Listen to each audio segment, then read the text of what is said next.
Hello, everyone, and welcome to another exciting edition of Victory Never Sleeps. Today, we've got Witan Svan joining us once again to share his knowledge about our gods and goddesses, this time with a fuzzy camera. Yeah, I'm having camera difficulties. It's okay. He's persevering. That's one of our virtues. It's good to talk to you guys. Trying to think of what's new since last week.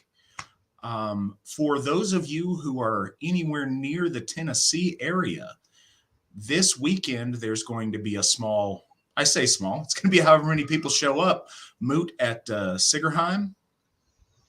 Our first settler now lives there, and we're going to have a moot, I believe a picnic and a camp out moot there. But, you know, folks listening to this broadcast, if you're a member, you're welcome to show up. If you're not a member, reach out to your folk builder and let's get you signed up to show up if you'd like to. Nick, could you post a link to Russell's email? And for those of you listening on the podcast version of this, I'm sorry. The contact you want to make, our folk builder for Tennessee, is Russell Brown, RBROWN @runestone.org. And he'd be the guy to vet you if you're not a member, but you'd still like to attend and meet some folks. Other than that, the end of the month, maybe you could post the ad and the date up there, but I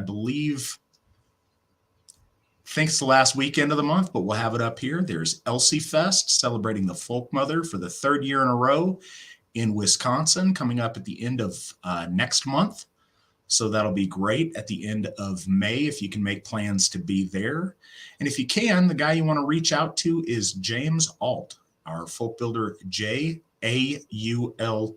@runestone.org. And he can help you get vetted for that if you're not a member. As always, you guys are welcome to join us over on Entropy if you guys would like to give any donations, or if you guys would like to participate in our super chat. The Svan episodes often get quite a bit of questions, so if you want to jump that line and contribute to a worthy cause, we'd appreciate that. Yeah, and I think with that, ready to start off this evening. One thing we are going to try to do, and I apologize, I got this member feedback a little bit from from our last episode with Svan. We're going to try to give a little more background today when we talk about the myths. I think some of us, certainly Svan and myself, have been doing this for a really long time. And I think sometimes we forget that there's a lot of people that are very new to this, and a lot of listeners and casual watchers of this who this may be their first exposure to our myths, and they may be unfamiliar. So we'll try to break down a little bit more of the story and the background this episode. So Svan, if you could, assuming our people have never heard of her before, can you tell us a little bit about Lady Freya?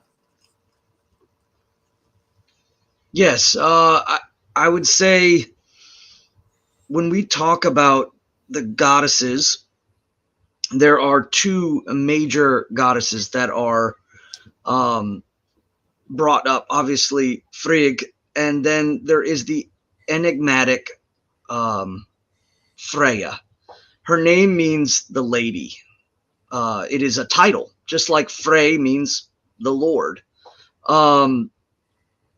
So it's the titling itself starts off with some of the mystery behind her.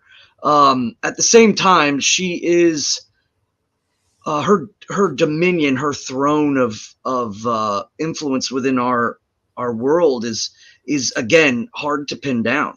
When we talk about Frigg, we mother, childbirth, but when we talk about Freya, her powers are more around the ideas of possession, desire. There's even magic and the usage of magic, or the mysteries of magic. But most importantly, I would say, as the pinnacle, she is the goddess of beauty and all that entails. And that entails a lot, both good and bad. that I think gets confused a lot in this day and age. So Freyja, being of the Vanir, being of the gods of natural law, one of, I think, her major powers is beauty, desire, and possession, and how those all kind of correlate together.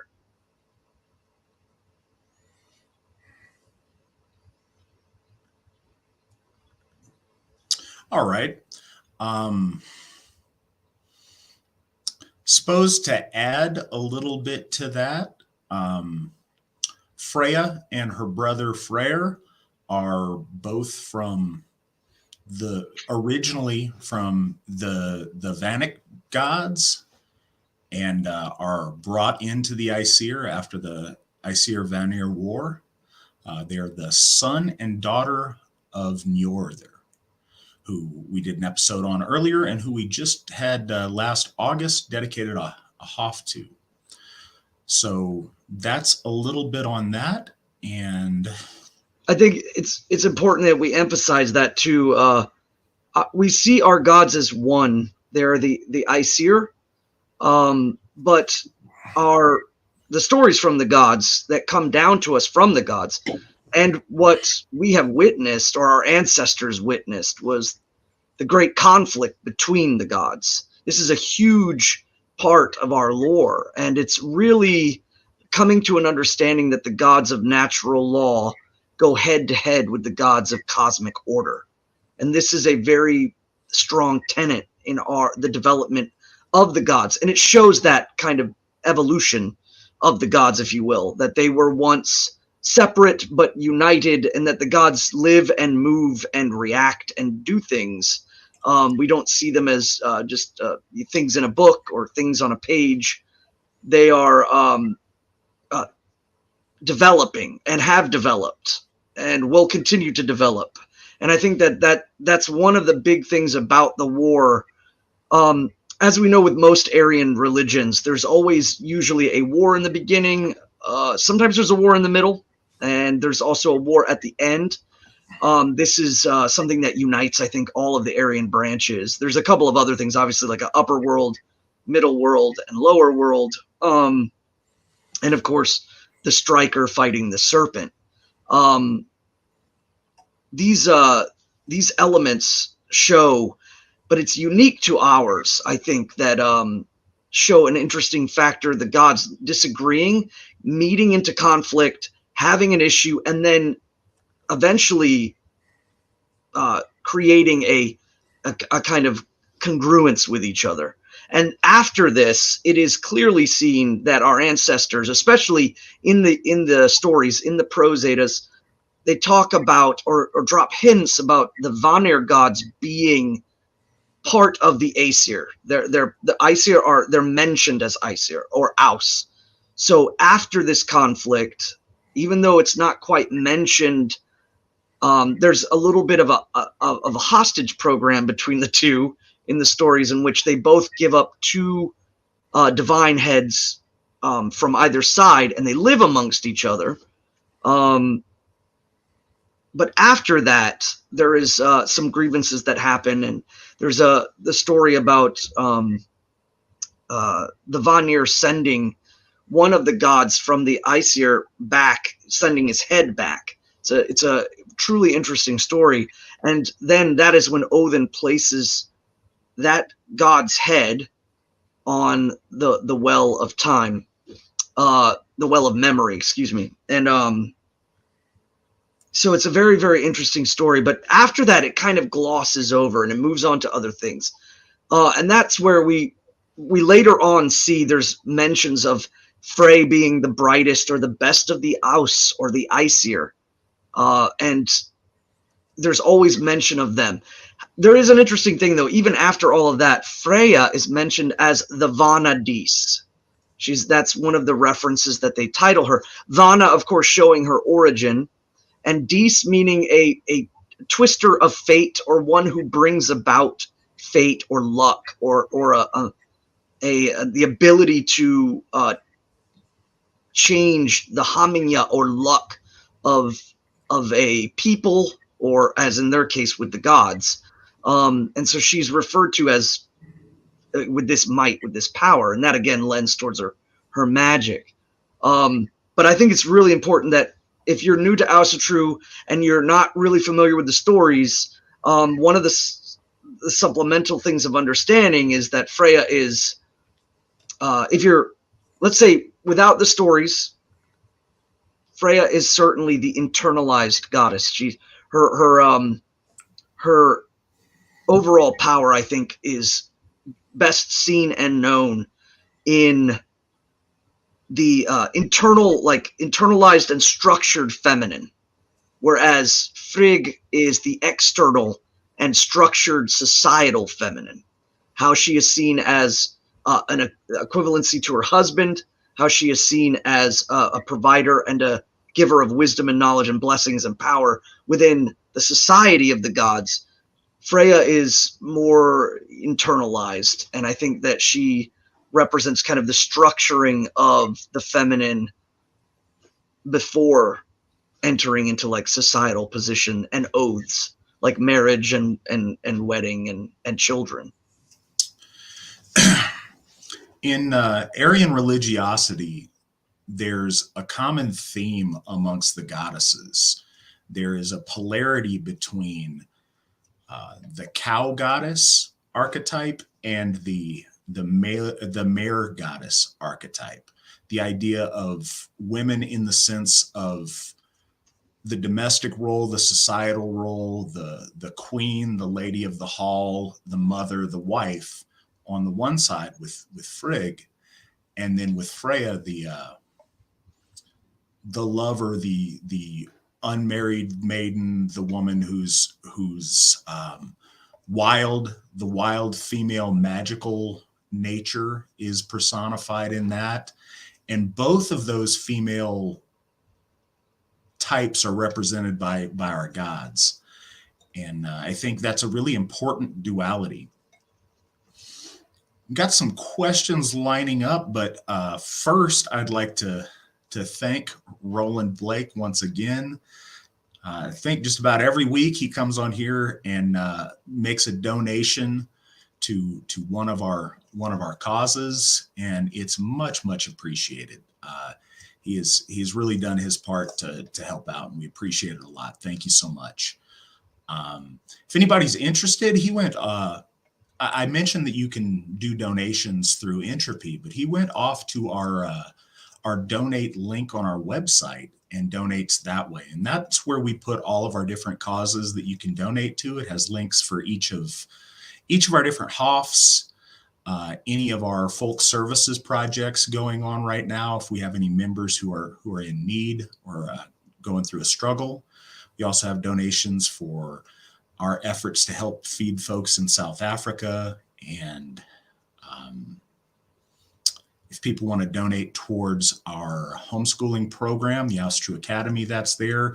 And very recently to that, we also have a donate link for our prison ministries. And that goes, among other things, towards getting literature to the chaplaincy at different institutions.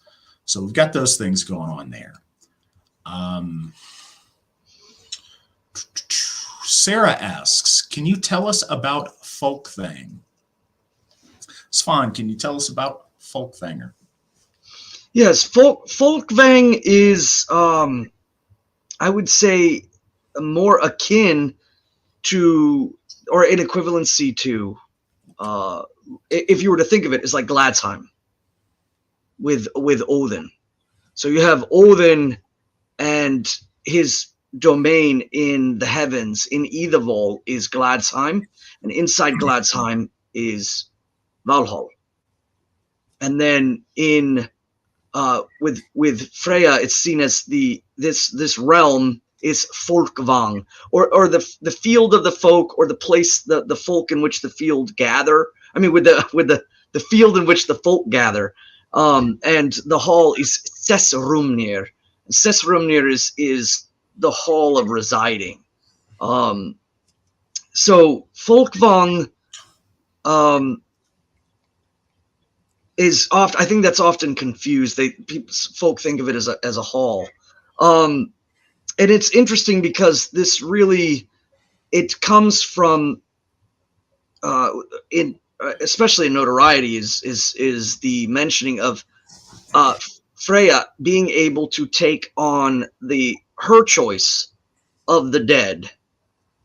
In particular, from a story where Odin is trying to stir up a war between two brothers in the story, and Freyja pulls something that I think the audience is getting the idea that this would not be a passable thing.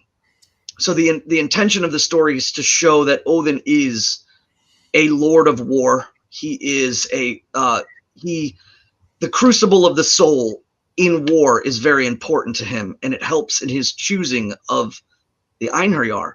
So the audience hears this proposal in which Freyja says, I get to choose first from all of the dead that are brought about in the crucible of war. And instead of this being a clear no, he says yes, because his drive for that war to find the Einherjar, I think, is so hungry. It takes place in his hunger for those things that he says yes, do it. And so from then on, she is stated to be able to choose from the first. Whether that in the translations is saying every time, or that she gets to choose it just simply as a move of like pulling a card, in that regards, I think is an interesting kind of debate on that. The biggest thing to understand, though, is I think that Odin played the long game, which is either way they get into heaven. They're pulled in to the heavenly abode, and they will be utilized nonetheless against chaos at the end. So he doesn't really lose either way, and only stands to gain. And that's one of the interesting stories about Odin in the stories. It's kind of a question of a lot of times they would really paint their view of the dominions of the gods through opinions, like that driving desire for war in order to find souls.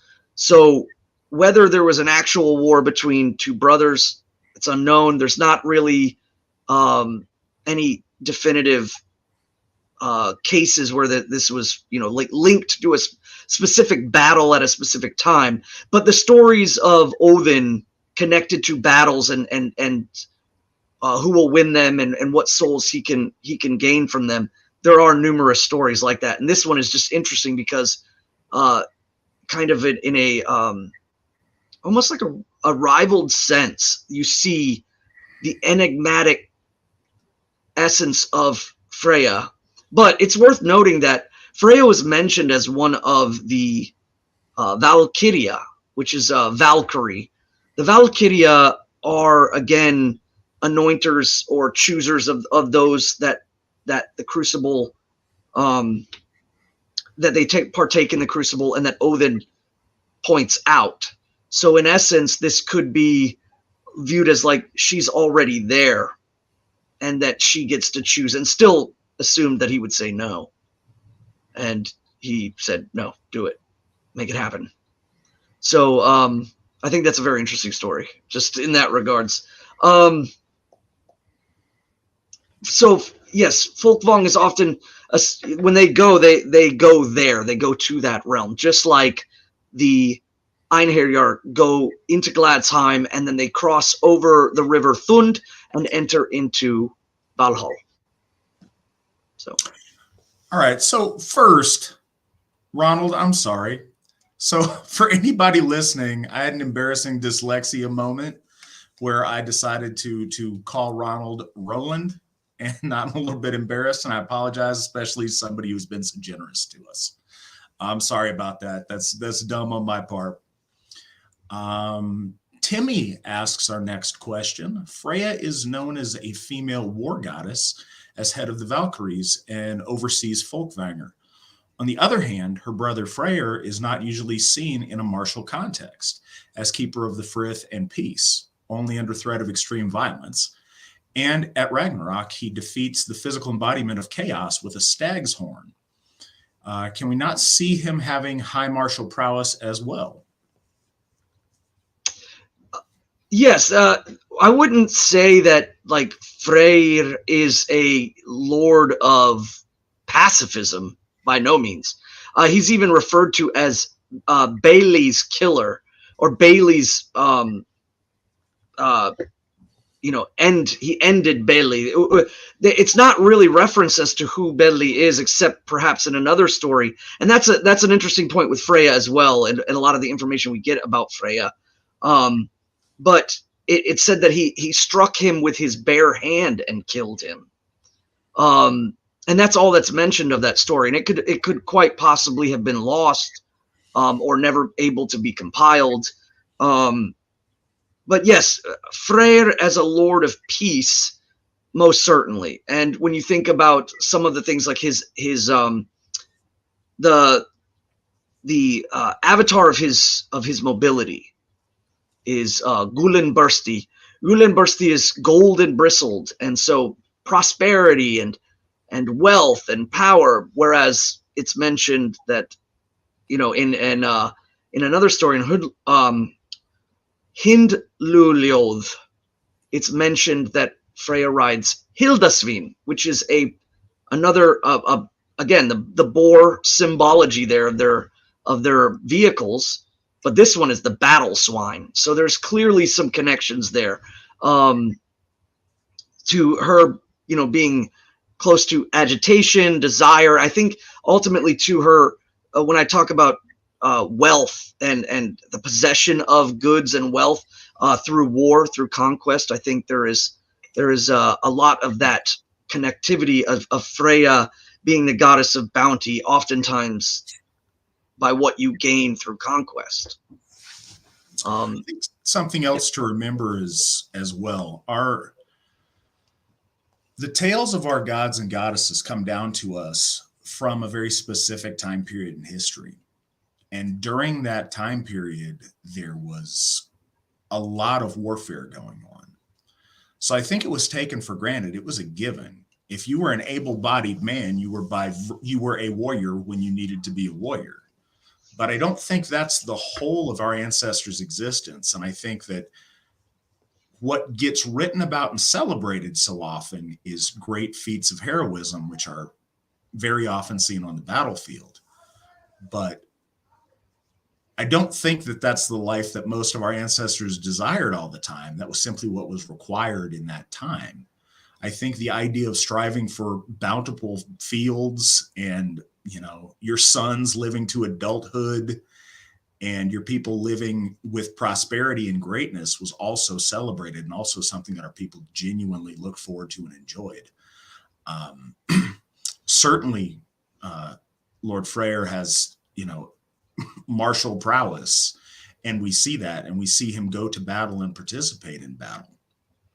But the emphasis on celebrating prosperity and celebrating, the bounty of the land is certainly something that our ancestors deeply wanted, especially when we consider that these stories often emanate from a place that growing seasons were difficult, to where wanting a bountiful and prosperous land was not a given and was very hard to come by. So I think celebrating that is really important. It's really important not to look at our gods as one-dimensional, because they're not. We have gods that we associate with royalty very often. We don't typically think of Freyr in that context, but if we were Swedes, I think we certainly would, because that was the progenitor of their royal house. So these gods, they are complex because they are individuals and they have personalities, as all of us are complex. And it's important to consider that they're not a one-dimensional, this is the god of X, this is the god of Y. They're all the gods of many things. And yes, they have areas that they preside over, but it's important to remember the dimensionality of them. Anonymous asks, What are Hamenya, Orlog, and Wyrd? I have heard it said that they are the same thing, but past, present, and future. One's ancestral luck, present luck, and future destiny luck. Is that accurate? No, not exactly, but this is a very confusing subject. And one of the reasons it is because it's taking words that originate with, two of them at least, originate with the same basic meaning, but from two different branches of our folk, and have taken on a different modern context and understanding. Svan, can you break this down for folks so it's easier for people to digest? And this is a really good question. This is something that gets asked a lot. Well, Hamenya first and foremost affects the affects the overall. Hamenya is kind of seen as I would say like collected luck. That collected luck can be gained through ancestral lines. It can be imbued upon, and generally we would see that as if the gods are, when they meet at the well of earth and they measure out the doom of men, or they give unto them the culmination of things as they witness their deeds. Hamenya can be imbued upon a mortal soul as well, and you can also gain it through deed, and just like that it could also be removed. So that's why it's kind of oftentimes seen as luck, but it's more, or I would say it's more a favorable power that can be gained. It can be passed on by the deeds of your ancestors. So again, if we can stop, because I'd like to interject on Hamenya too, because the rest of them, the other two, are much more closely associated. Hamenya is its own thing, and it's not a synonym for the other two. Hamenya is, in a lot of ways,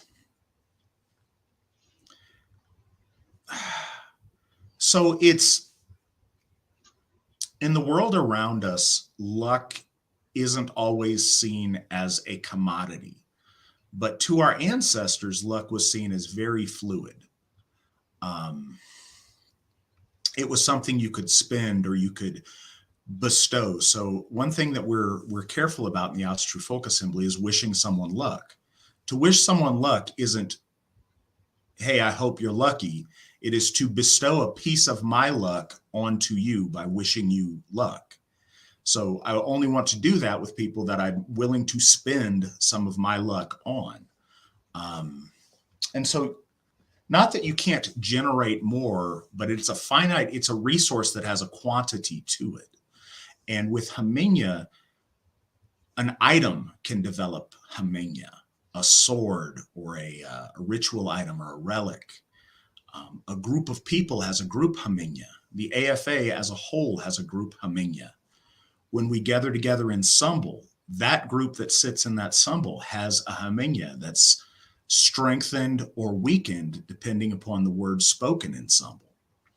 So something I send with each of the new welcome letters when people become a member is that by being a member of the AFA, you are tying into our Hamenya. You are hitching yourself to the group luck of the Asatru Folk Assembly. And in this case, it's a Hamenya that I think is very mighty because it's built on 58 years of the gift cycle between Alsherigothi Stephen, our founder, and all of us. The relationship that he built with Odin 58 years ago is still paying benefits, is still an ongoing gift cycle. And you're linking into that when you become a member. That's why membership, just the act of being a member, is tremendously important because you get to share in that group benefit. And we're strengthened by each of you who join, who add your luck to ours and contribute to that group Hamenya. Didn't mean to interrupt, but I did want to cover Hamenya separately, and then we can go on to the others. Yeah, and that's why I targeted that term first, and to work on that clarification. Absolutely. I mean, we look at Hamenya interrelated both with the individual soul or the soul of a people, or the wellspring of a group, like you had said. So it's interesting because it can affect our overall Orlog. So when we talk about Orlog and Wyrd, what we're actually using is two words for the same thing. Wyrd comes from Anglo-Saxon, and Orlog comes from the Nordic Germanic or Norse Germanic. And they have kind of developed, I think, in recent Asatru to represent the same thing, but almost in two different aspects to better help understand. And again, that's kind of why we always talk about how the divine, like everything, it works in multiplicity. As it grows, it self-reflects, it shows in, stabilizes. It's not simply just one leg on a table or one root on the tree. It's many roots. So the Orlog is like it means primal layers or ancient layers, and this has connotations to actions of the past leading forward, like layering of, say, like silt or deeds intertwined. They're a layering towards something. So they denote more action towards deed, how you do things, what you do, and as they layer them forward, it creates the semblance of what would be a destiny or a fate.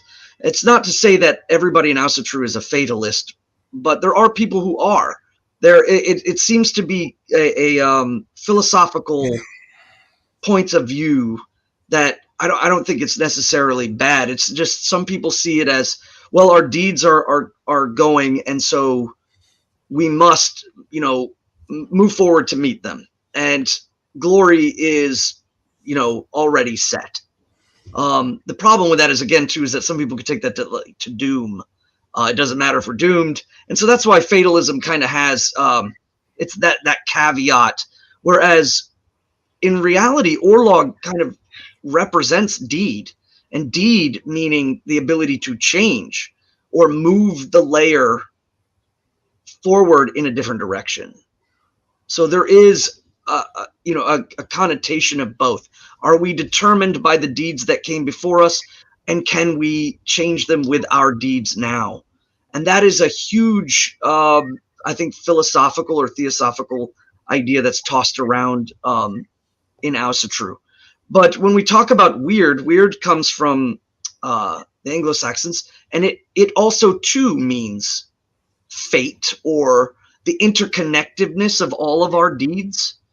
And so the overall, again, destiny is developed by the culmination of everyone's deeds.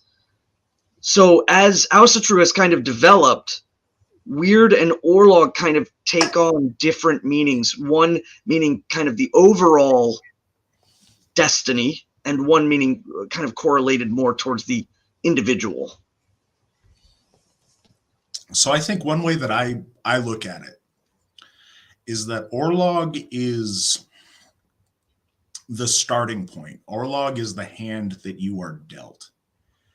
And Wyrd is the matrix that goes into your playing of that hand. We all, one of the important things is we pass on an Orlog to our children. As a group, we pass on our Orlog to those who, to the next generation. Orlog means, in a way, it means primal layer. So it's that which is laid down already that is directing Wyrd. All things being equal, if you did nothing, it is the direction. Orlog is sending you a direction through Wyrd. But you can affect your Wyrd and affect the Orlog that you pass on by your actions and by your deeds, by your worth. You can structure that. And the workings of Wyrd are that very complex tapestry that is, in and of itself, that idea of past, present, and future leading to an outcome. What I think is important is there are directions that you are headed in terms of fate, but they're not solidified and decided in that way. It's important that and this comes into the question when you ask about past, present, and future. Our Norns, their names translate to that which was, which is, and which should be. Not which will be for certain, but which ought to be. So where things are headed, and Wyrd is affected by actions, and you can redirect that depending on what you're doing. But it's those two are very closely connected, and it's one of the reasons that within the AFA, especially lately, we've all been trying very hard not to use Wyrd in the mundane modern English sense, because it's a sacred word that meant so much to our ancestors. And it has very magical connotations. So when something is strange or odd, we try very hard not to use that word weird. And that's an initiative that's been pushed very strongly by our law speaker, Alan Turnage. I wanted to expound too on what you just said for folks to kind of understand. Think of it like this: Orlog is the layer in which a tree is growing, and the Wyrd is the skin or the outer edge of the tree. It's the interconnectedness. Imagine if we were all standing in line holding a rope. Wyrd, if I take the rope and jerk it in a direction, it can affect people around me, but it's in the immediacy of the moment that those deeds are pulling. Orlog is the individual deeds that led up to this moment. This is kind of what you're saying, like that which is brought to us or imbued upon us from the past, whereas Wyrd is the affecting of the immediacy now. The only way, I was immediately thinking was like the difference between the verticals and the horizontals of a web, or the ever-growing rings of a tree, in which the outside is, if you like, I was thinking of when somebody leans something against a tree and it slowly gets absorbed. It's that's Wyrd, is the outer skin as it develops and moves forward, but Orlog is what is bestowed from its origin, from when it was simply a sapling. Well, and one of the things that Orlog provides, and so this goes to some of the bigger existential questions that people have when they wonder why bad things happen to good people, or why some folks are born with disabilities that others aren't. And I don't think it all goes down to this, but you start with a certain hand that you are dealt, which is your Orlog. And there's a complex amount of things for that, from the very esoteric to the very common sense. Something happened in utero that laid you down a bad Orlog, and that just, that's science. There's also things esoterically through your family that perhaps are less good than they should be. But what Orlog does is it provides you with an opportunity for greatness. If you can overcome your Orlog, if you have a poor Orlog and you start life with a poor hand, and you can manage to win and be successful regardless of it, you have literally changed the Wyrd of your family, of those that come after you. And that's spectacular. By overcoming the adversity of a poor Orlog, that magnifies a hero greatly than somebody who had a powerful Orlog and just skated by with it. And so I think that's a really important opportunity. Our next question, what is known about Freyja's husband and children? Svan, could you break that down for folks, and please give them any relevant background that they might need to understand? Ooh, that's such a short question with such a huge answer of possibilities there. First and foremost, it is mentioned, Freyja is referred to as Oath's girl, and this goes into correlation with her being lamenting the loss of her husband Other. Other means ecstasy, ecstaticism, fury, inspiration. It is linguistically it was utilized as a description for that, especially involving poetry and magic, and is deeply connected to Odin. So it has led speculation that Odin is Odin. However, there's some other parts that kind of become a little bit more complicated. So there is a story of Otter, and Otter seeks to gain knowledge about his descendancy, and he does so through the help of Freyja. This also happens to in another story with a hero named Svipdai, which means swift day or sudden day, or the breaking light, if you will. And again, there has been speculation that Otter is Other, and so is Svipdai.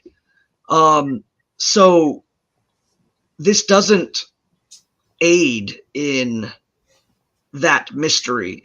However, it's mentioned in separate senses that Freyja has, firstly, a daughter named Hnoss, Hnoss, but the H is a nasal silent H, Hnoss. And then it is later mentioned that she has also a daughter named Ersemi, or Gersemi, but it's most likely Yersemi.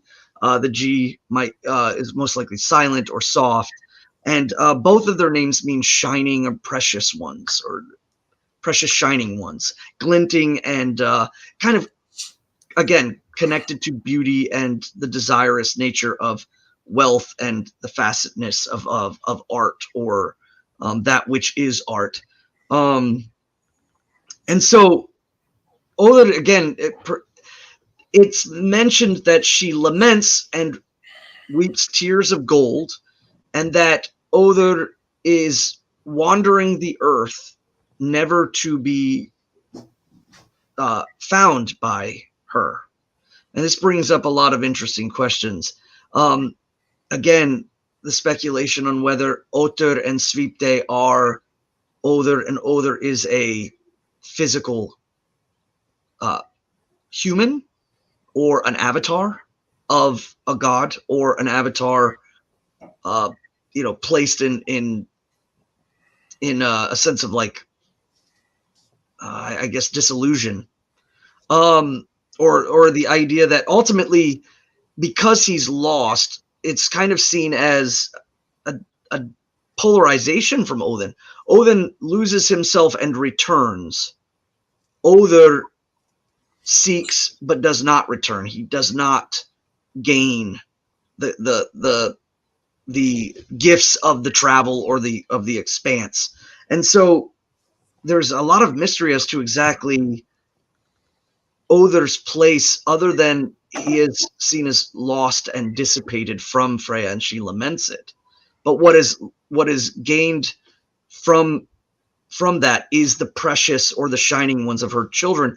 I have often taken this to the account that I believe Freyja is the goddess of beauty and the creation of things that are beautiful.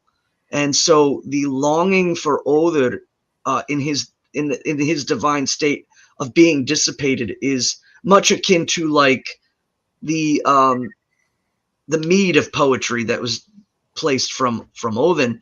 Other's dissipation is out into the world, and it is the inspiration that makes people create beauty and create things of beauty. And so she loses her counterpart, but gains as the amplification of beauty in the world, especially in the hearts of men and in the hearts of their hands, that they create things of beauty. And I have always taken Freyja to be a Aesir of beauty, and the idea of art and beauty, or what beauty is, whether we take that in a philosophical sense of defining what beauty and art is, or what is valuable. And I think it's really important that we do see Freyja, at least in one of her domains, is that her throne does applicate to that, because art and beauty and those things that we fashion and form and mold and create, that are not like tools or weapons, but actual pieces of art, things that further us on, the gilded gold, the eagles and the gems and the crowns and the rings, and the desire for the craftsman to place his beauty in there. I think a lot of that is Other in dissipation. Do you have any extra on that as far as your takes? No, I think you covered that really well. Yeah, I think you handled that really well. And I think that it can't be emphasized enough that our people, the Aryan people in all of our branches, have always celebrated and valued beauty. I think in this day and age where modern art is a celebration of the freakish and the hideous, socially we're being fed so often a celebration of mediocrity, but not even mediocrity, of that which is grotesque and unhealthy, with the whole body positive movement and everything else. Our ancestors celebrated beauty, both men and women being at the peak of fitness and looking their best and being their best. The celebration of beauty, if nothing else, we can worship our gods, and specifically Lady Freyja, by celebrating beauty in all that we do and all that we are. And I think that's a really important take home for people. Our next question is from Garrick Brewer. Do you feel the Aesir Vanir War represents the conflict between the migratory Indo-Aryans and their sky gods versus the already present peoples and their more archaic nature/fertility deities? Svan, I'm curious to see how you answer this. I've got some thoughts I'd like to share as well. The perennial truth of the gods persists in all waves of Orlog and Wyrd. Hail. So the idea of yes, because the gods are perennially truthful, whatever cycle you consider them on. Normally, we as humans see things very linearly, and we see things as that which was and that which is now, and the possibilities of what might be. But the perennial truth of the gods is always ever present and reoccurring. So yes, we could say just as easily, and we don't denounce it. We don't say, "Oh, this is ridiculous." Can this story show the perennial truth of the latter Iron Age Aryans coming in to the latent Bronze Age Aryans that had already came from westward earlier on? And they share the same genetics, but the culture is quite different. Sure, yes. I've always taken it that humanity, especially our folk, have dealt with the Vanir gods first because they're referred to as the older gods. And it's not necessarily the older gods in comparison to the Aesir. It's in comparison to humanity. The ones you've known the longest, correlate to the length of time in which they've been. So when the Aryans that moved westward in the Iron Age, did bring in again another influx of their religiosity, you could clearly see this kind of inflecting in. But that's because the gods are perennial truth. They show themselves repeatedly in these cycles over and over and over again, and that's why we try not to go away from that which we can see through observation of our ancestors in the past. We don't want to change the Aryan religiosity that we have seen by our ancestors, and when you do that, you bring about ruin. So yes, I would say absolutely there's a reflection there. The beauty of the stories that the gods gave to us is one, I believe one in particular knew quite a bit about the way things are going to go. And I don't think he entirely kept that to himself. So our gods have sight of things to come. and those perennial truths do play out over and over again. Like when we say, Loki could easily represent the outsider, the kind of the weakness in the chain, the one who comes in. We could say he represents, sure, yes, but that's the perennial truth of him, is that everlasting warning of the thing that is not quite one thing or another. It moves, it sits on the fence, and then it goes one way and it's good, and then one way and it's bad. And that's clearly a warning about how the gods deal with that and carry that on. Those perennial truths can be applied. Sometimes I've even heard people talk about like Fenris being an analogous to Rome. Perhaps there's some sort of truth, or some people have said that they're the analogous to universalism or Christianity coming into Europe is this also connected to Fenris and the binding of him. Yes, there's a lot of perennial truths that you can abide by. And I think as we find more information, as we go about finding out about the waves moving westward and how they correlate with each other, there's clearly truth there. But the overarching thing I would say is cosmic order and natural law in the metaphysical sense, I think, is the ultimate source of that conflict and resolution. So I want to reiterate a couple of things. And this is something that I've said many times on this program, and I may sound like a broken record, but for folks that this is the first time tuning in, rather, our gods are not a science project. They're not a literary device. They're not archetypical ways of human expression. They are gods. They are literally gods. But what's one of the most magical ways that our gods interact with our reality is through those truths that Witan Svan was talking about. So there's something at play here that, through Western esotericism since the beginning, we understand. As above, so below.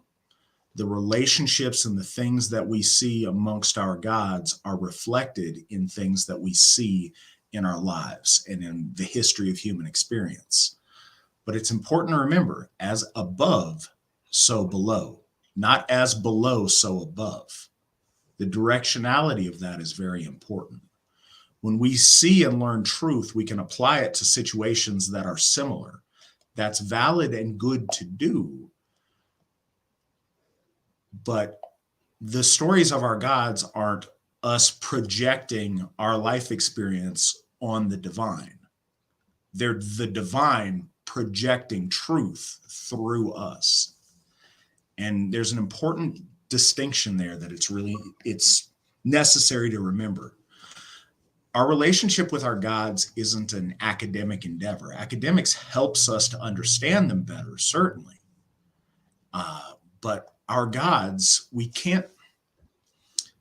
are much better served approaching our gods like children and believing that our gods are the real people that they are and building a relationship with them that way than we are scholasticizing our gods to where we see them as some kind of concepts or some kind of, archaeological construction.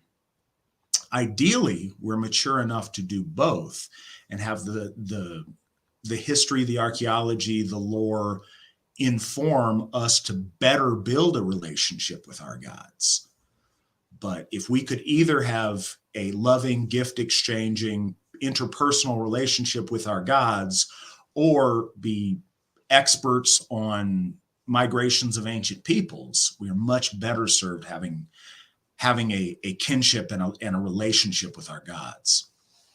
And that's we talk about all those things on here, and I promise you, Svan and I have devoted ridiculous chunks of our lives to reading about history and all of those things. We love that. But I love my gods more. They are so much more than the corpus of history that we've, read over the years. King of Cheese, good to see you back on, and I hope you're feeling better. Matt and Svan, it's good to see you both on. Sorry I missed last week. How are you both doing tonight? I'm doing great, Tony. I'm doing fantastic. I look forward to this every week. Sitting around talking to one of my best friends about my gods who I love and talking to the rest of you guys. Life is good, my friend. I hope you are doing well as well. Svan, how are you doing? Other than a faulty camera, I'm doing great. This is we got a chance to actually talk to you before the call tonight a little bit, and just talking about some of the stuff that we like to talk about, and then getting set up and coming in and getting a chance to see everybody in the comments and stuff. I really look forward to this, the interactions and many of the questions and things that are coming. It's a highlight of the week. It's a little stressful because going from work to here, like boom, boom, boom. But outside of that, it's amazing. It's fun. I just wish I had a little bit more time to fix things. But always looking forward to that, and always looking forward to the question as well. How are we doing tonight? Hold on, I got a visitor. So this little girl is 3 years old as of yesterday. Happy birthday! And so we're not scared of her walking up and down the stairs anymore. So she's got free reign of the house. So she came up to visit me, and she's getting swole. She brought up these pink weights that she's carrying around with her. Appreciate that. Our next question: can you explain a ritual for someone to perform every day? I'm up early in the morning around sunrise, and I have about 15 to 20 minutes I can be outside and around nature. Yes, we have something that folks do a lot, and it's our most... I'm sorry, Aubrey's got stuff to offer on this too. The prayer from our ancestral period that we have access to is a very fitting one for this time. And it's from a work called the Sigdrifa. And Sigdrifa gave this prayer. Hail day, hail sons of day, hail night and her daughters. Look upon us now with loving eyes, and waiting, grant us victory. Hail you goddesses. You goddesses hail. Hail the earth all giving. Grant us wisdom and goodly speech and healing hands all our lives. And that's something that a lot of our people like to do in the morning. Obs, you're messing with our camera here. Oh. Anyways, that is something that a lot of people do in the mornings. A lot of people call that. I know our founder, Aesir Stephen, he likes to do that, and he calls it greeting the day. Sometimes we'll do that at our events, but that's what I would recommend as a good morning thing to do outside, looking at the dawning sun. I think that's a special thing to do. Do you have any thoughts, Svan? Yeah, I think a lot of the whether you stand outside, I definitely showing a sense of devotional atonement and alignment is important. So whether you kneel and hold your hands up, whether you stand and you hold your hands up in an algae's position, I definitely think that showing that connection, showing that Sorry. Showing that connection, showing a physical positioning, if you will. It's important, and a lot of people get hung up on the idea of kneeling and or giving any positioning without really understanding context. Whether you kneel down to meditate, in the morning or in the presence of the breaking dawn, and then hold your hands up in giving thanks, and then standing up and holding your hands up. What we're talking about here is physically weaving your deeds towards devotion.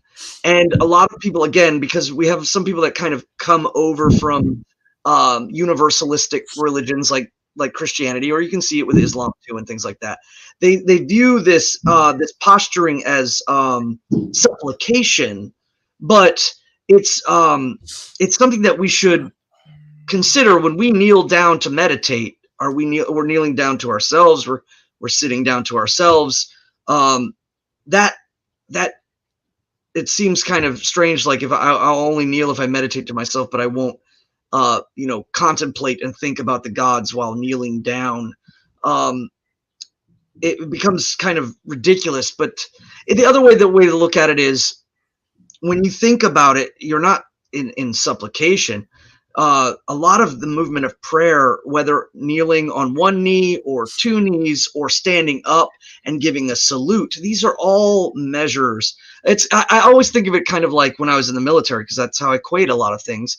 When we were sitting around in a room and an officer came in, it was announced that he was in the room, and we would all immediately stand at attention with our hands at our side, not in the front, just immediately showing that sense of presence. We didn't kneel, but at the same time, out in public, we would salute these officers.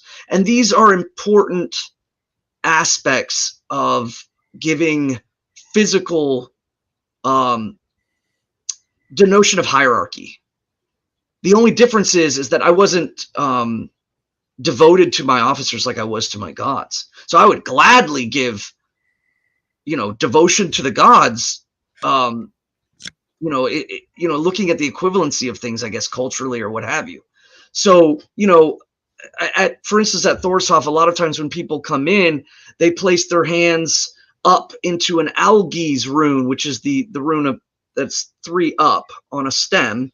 They place their hands up, or the Mother rune in the younger Futhark, and they show that they are giving a devotional credence to hierarchy and giving devotion to and basically saying, I accept any wisdom, any strength, even your eyes to witness us and witness our deeds. I accept this. I desire it. I want it to be.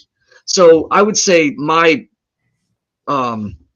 take on that would be while saying the prayer, you can hold your hands up in showing physical sense of devotion.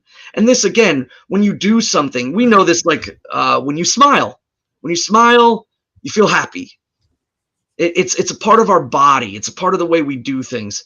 So if you stand, you raise your arms, you accept, you bring these things in, you start to change your mind and your soul by the physicality of it. So I would say do that as well. And you'll find your comfort zone, and perhaps it will evolve over time, and that's fine too. But do something physical with it as well. I got thoughts on this, and this is, certainly going beyond the initial question. But Svan brings up, okay, first and foremost, the typical Asatru speaking to the gods pose is that algies pose, where you're looking up, your arms are outstretched, and you're reaching up towards the heavens with arms, palms wide open. The posture is one of receiving. It's one of those things in bloat, when someone comes around the circle, the Gothi comes around the circle to asperge.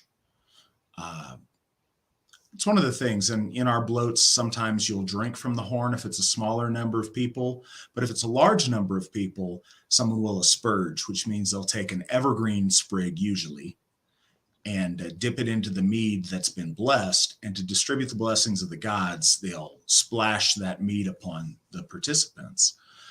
To do that, whenever they come around, instinctively, I and most everybody else puts our arms out and our hands open to receive. It's a natural opening yourself up rather than closing yourself off. And I think that's a large part of that pose. It's one of the things that most commonly you'll see, and certainly, was commonly done since the dawn of the new day of Asatru in the 1960s. The idea of kneeling, there's a lot of people that have been very resistant. I think most of the people that are super resistant are from a Christian background. And in that faith, in the Semitic faiths in general, people are sinful and unworthy and terrible. And the only thing that is good is their God to them. And so their approach is one of humiliation and worthlessness before an almighty creator that's so much better than them. Well, we believe very differently in Asatru. We believe that we want our gods to be proud of us. So we have this idea of wanting to stand before them and have them proud of who we are. But kneeling doesn't diminish that. One of the things when people take a very bold stance, I won't kneel before my gods.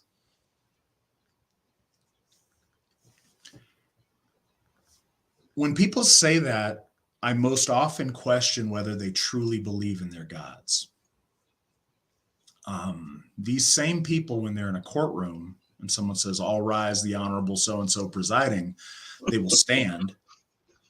They're people that will gladly, bow their heads when Christians pray to their gods. They're the same people that, again, as Svan mentioned, will gladly stand at attention and salute in a military context. I dare say that these people in a better age would kneel before their king, would kneel before a nobleman of our folk. If you would kneel before a king, why wouldn't you kneel before the king of the gods? If one of our gods stood before you, if you would not take a knee and acknowledge their greatness as our gods, it's really unfortunate. And I have to question whether that's true or not. If you were actually presented with that, maybe we'll never know, or maybe we'll find out.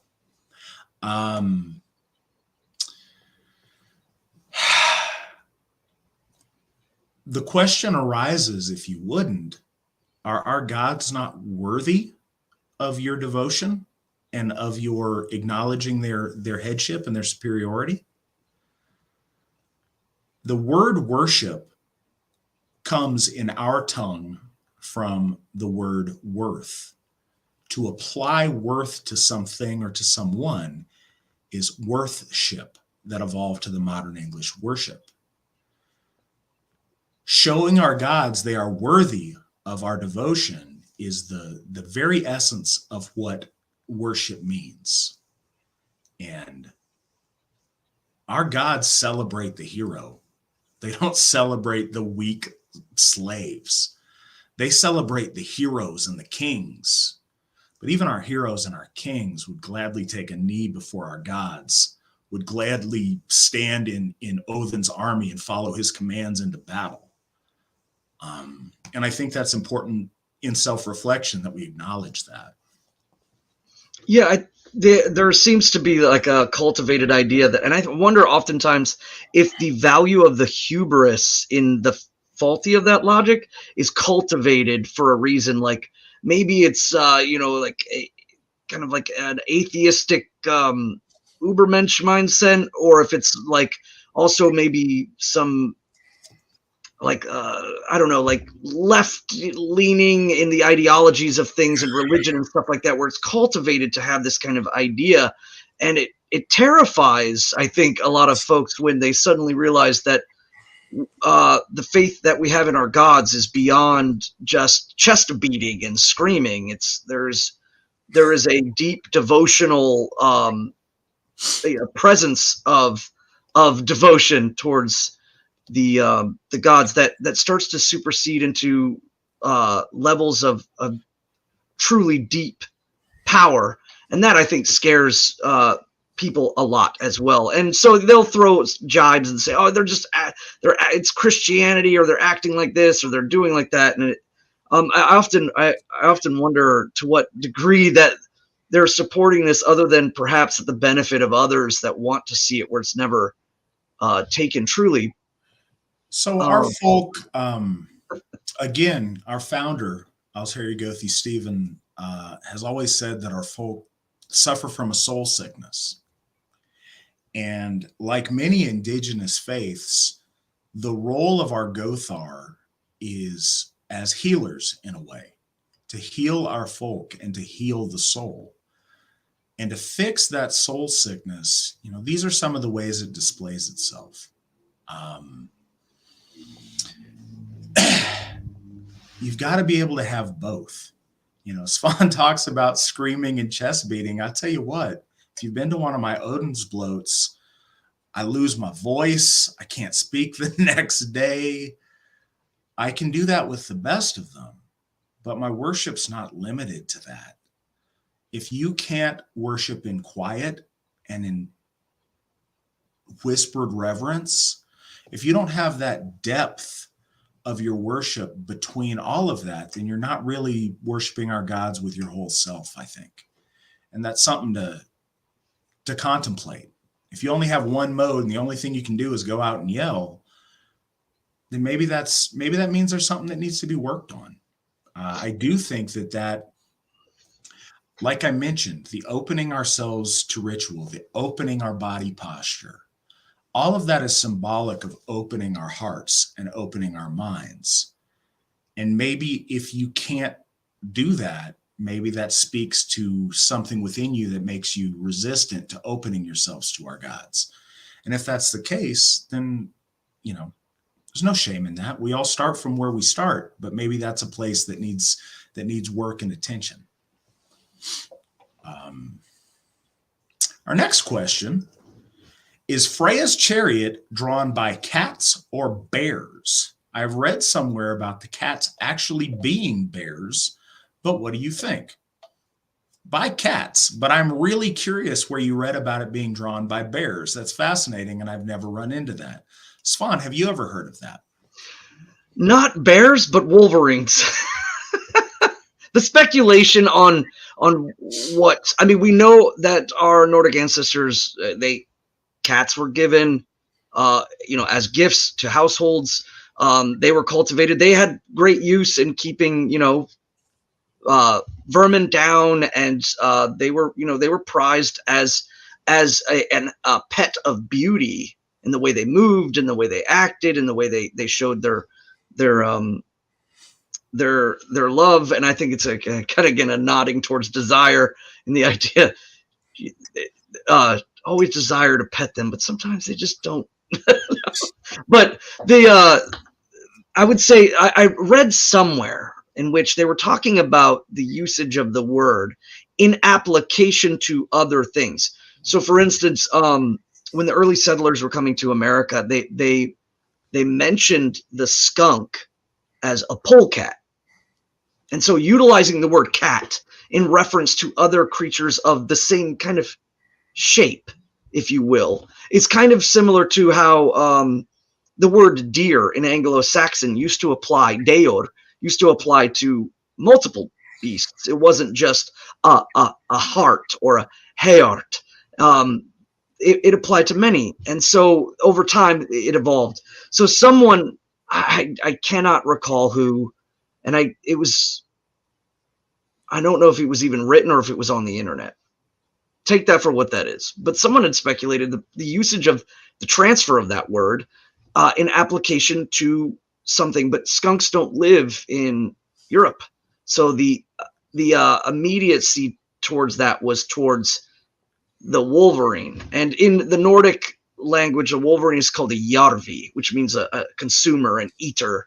It survives in the same word that we use for the word scarf, to scarf things down or to hold over the mouth or flush towards the mouth. And so I don't know if it has a lot of that referencing. Cats had such an enormous presence. We know about the wild cats. We know about lynx also being, in the Nordic lands, and even too in the Central Europe. So I don't know if I take too much stock in it. It's good to ponder and wonder about, but we don't have a lot of tangibleness on it. I suppose I've pictured Freya's cats being, much more like, mountain lions or bobcats or white tigers or something more than I picture house cats, but certainly I've always pictured something feminine and feline like that. But yeah, that's interesting. I've never heard the idea about bears. If you have a reference for that, I'd be really curious to look that up and read up on that. One thing for newcomers though is the understanding of vehicle in and of itself. Like that might be throwing them off. Like, why are they talking about cats and bears and or wolves and goats and things? The understanding of vehicle, I think, is important for a lot of newcomers. Is that we see our gods, or Bor, like I had mentioned before with Hildisvini and Gullimbursti, is the vehicle represents a divine, again, a domain, a throne. They literally sit upon it or they ride upon it, and it shows their dominion oftentimes in the physical sense. So again, that's why I've always associated her cats with beauty, and Hildisvin with the prize of war, and Gullimbursti with the bounty of like wealth and cultivation of wealth. When we talk about Odin's wolves at his feet, again, these vehicles showing, and both of them represent greed and hunger, the desire to move forward. Again, showing that aspect in that other story where he wants to create a war between two brothers. That base, that earthly dominion is often in our stories represented by their name and the animal and kind of aspect of it. And so we see this as a vehicle of their dominion within the realm of the material. So I'll throw this out there too, and then we'll move on to our next question. But the concept of our gods mastering the primal and directing the primal, of them controlling ravenous primal animals that aren't typically domesticated, because it's very different than when they ride a horse. It's very different than when Thor has a goat-drawn chariot. But to have our high gods of magic and esoterics, Odin and Freyja, Odin having his ravenous wolves that he keeps as pets at bay and he feeds. He has mastery over that primal nature. And Freyja is so wild and untamed in so many ways. Her having mastery over cats, if they are, the big cats of the forest that are predators, that consume, that are wild, having the mastery over wild things speaks a lot about our mastery over self, about the Vitki's mastery over the primal nature and the primal power that we possess, but that being under the guide of something sentient and something higher. The idea of mastery of primal by the astral, by the higher self, is very important to our faith. Our next question. Good evening, Matt and Svan. I apologize if this has been asked a bunch before, but what are your thoughts on the Oera Linda book? It hasn't been asked a lot before. I think we've gotten this maybe only once. And it's a really interesting thing. And I'm curious, Svan, what are your thoughts on what you know of the Oera Linda book? I haven't really focused a lot on its study. I don't recall when was it discovered, or when was it expected that it was written down? Let me see. I'm going to look because I am on the solo now. So the let me see, and you spelled it the Oera Linda.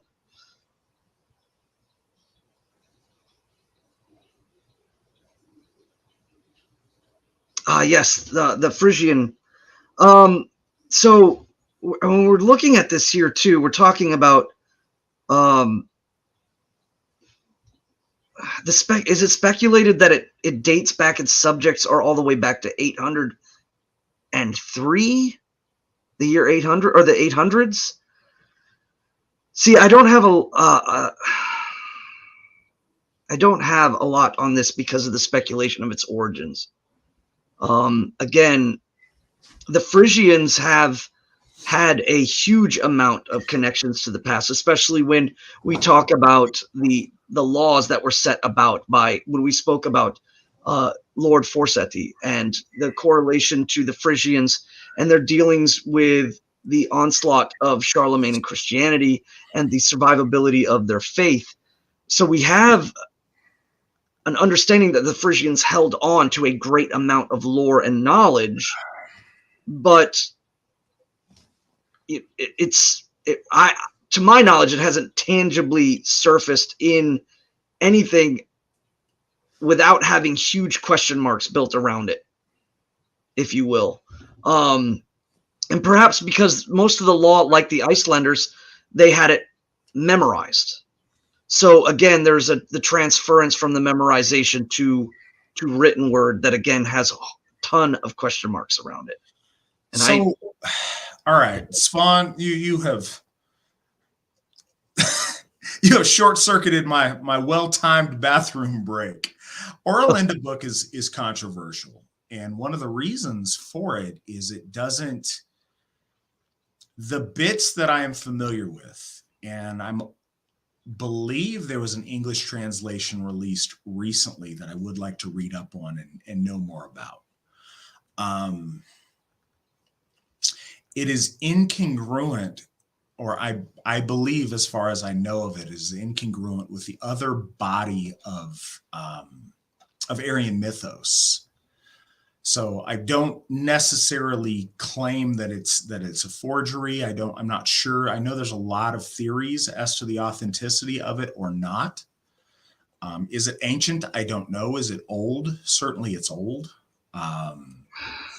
But it's very relevant to Freya in my understanding, because it's very matriarchal, and that isn't what we see with other Aryan mythos. So I'm not sure if it preserves local tradition or if it's a later attempt at putting voice to the pagan spirituality of a people's ancestors. But I do look at it with a degree of skepticism. I know that earlier in the last century, it was, a very inspirational book to a generation of people that were trying to recapture our native spirituality. But in my understanding, it doesn't mesh well with what we know of the other corpus of Aryan lore. But I would like to look into it more, because I don't want to condemn something that I'm not much more familiar with. So I do look forward to reading and familiarizing myself with that better. It's much like the Stavr traditions, in which utilizing runic for positions, whether it's martial arts or, there's proclamations that these things have been kept over time and, then recently found. And I still meet that with speculation to a degree. So that's why, I understand the Frisians and their there are notoriety towards their keeping of lore and keeping of things, of elder traditions. But I think they were, So I'm going to throw a random Frisian factoid out there. Sauerkraut and bananas are delicious. Now, I say this because that's the first ever. I don't think I did this at the first one.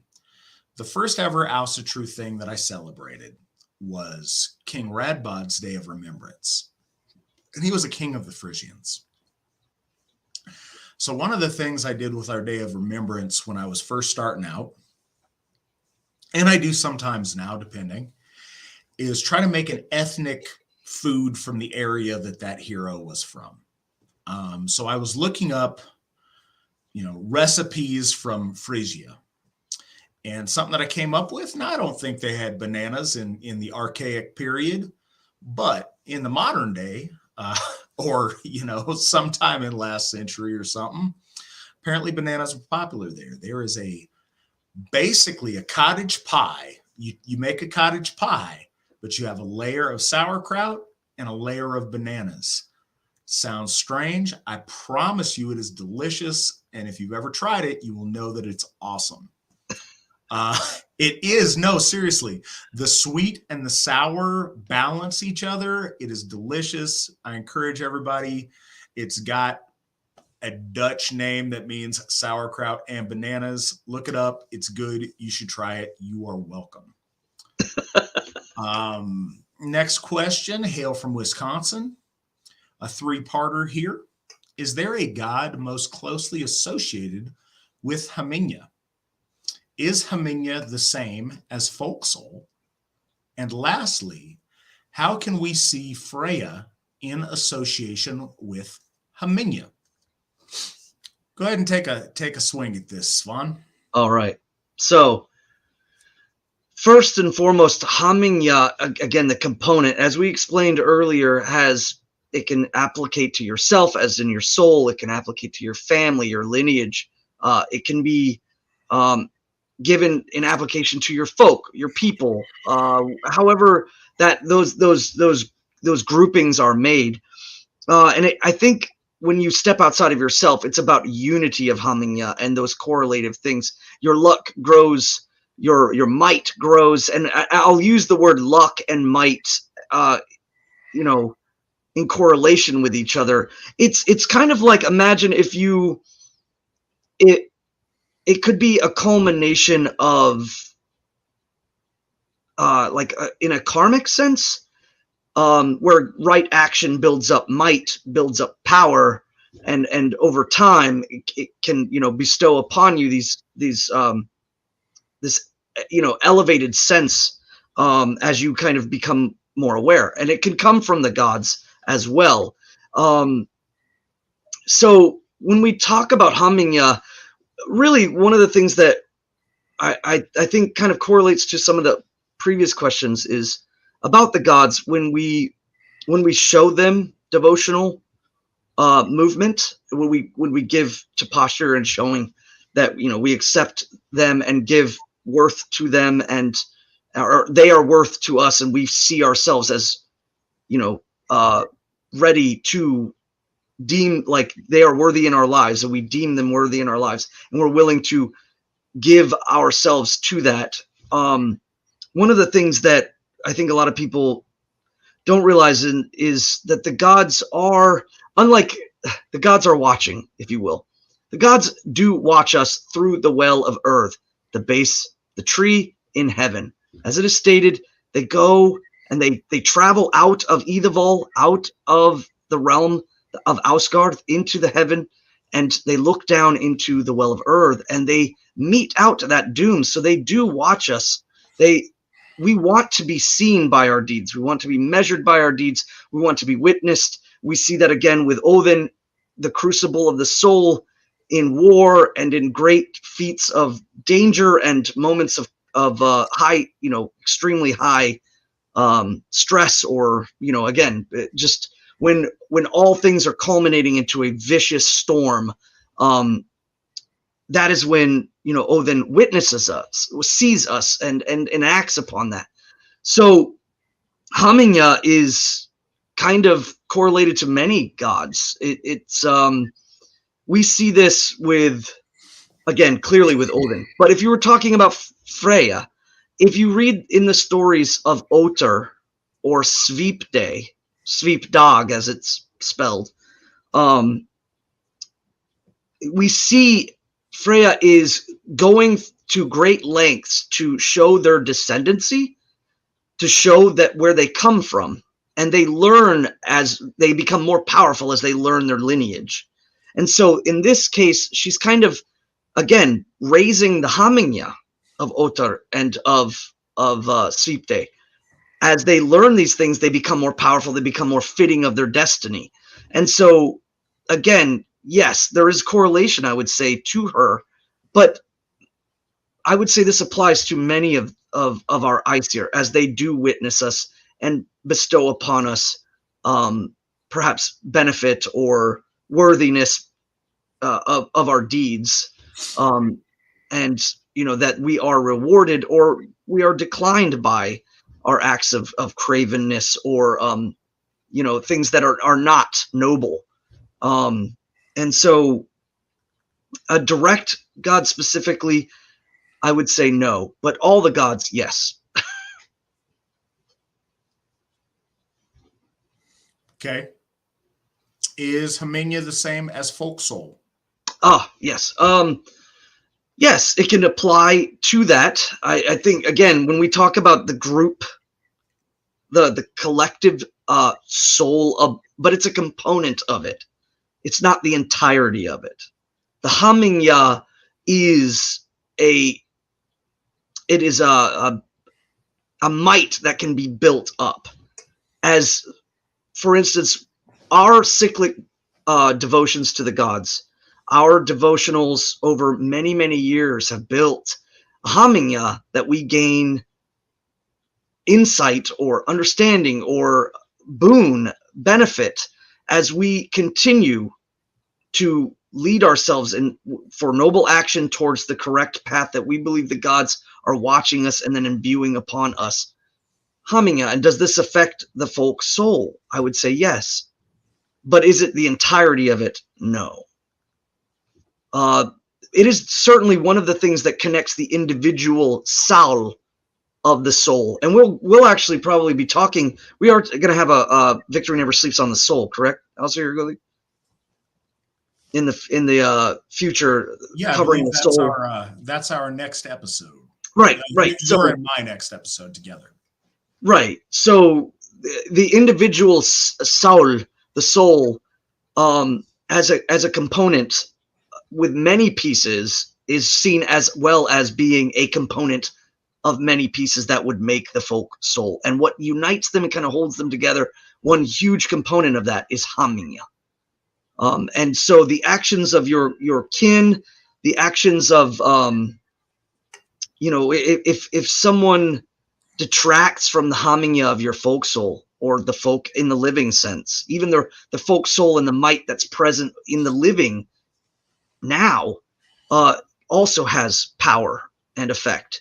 So that's why we desire, as we have individual prayer, we have individual devotion and individual action, and we should live our lives wanting the gods to witness our deeds. We also want the gods to witness our deeds as a whole, as a group, as a tribe, as a collective, as a nation, or as a people. We want the gods to witness that, and we don't want to detract from that. So it's a desire, not in the sense that we are broken from birth, or that we are villainous, or that we are tainted, but that we have the capability of being noble or being ignoble.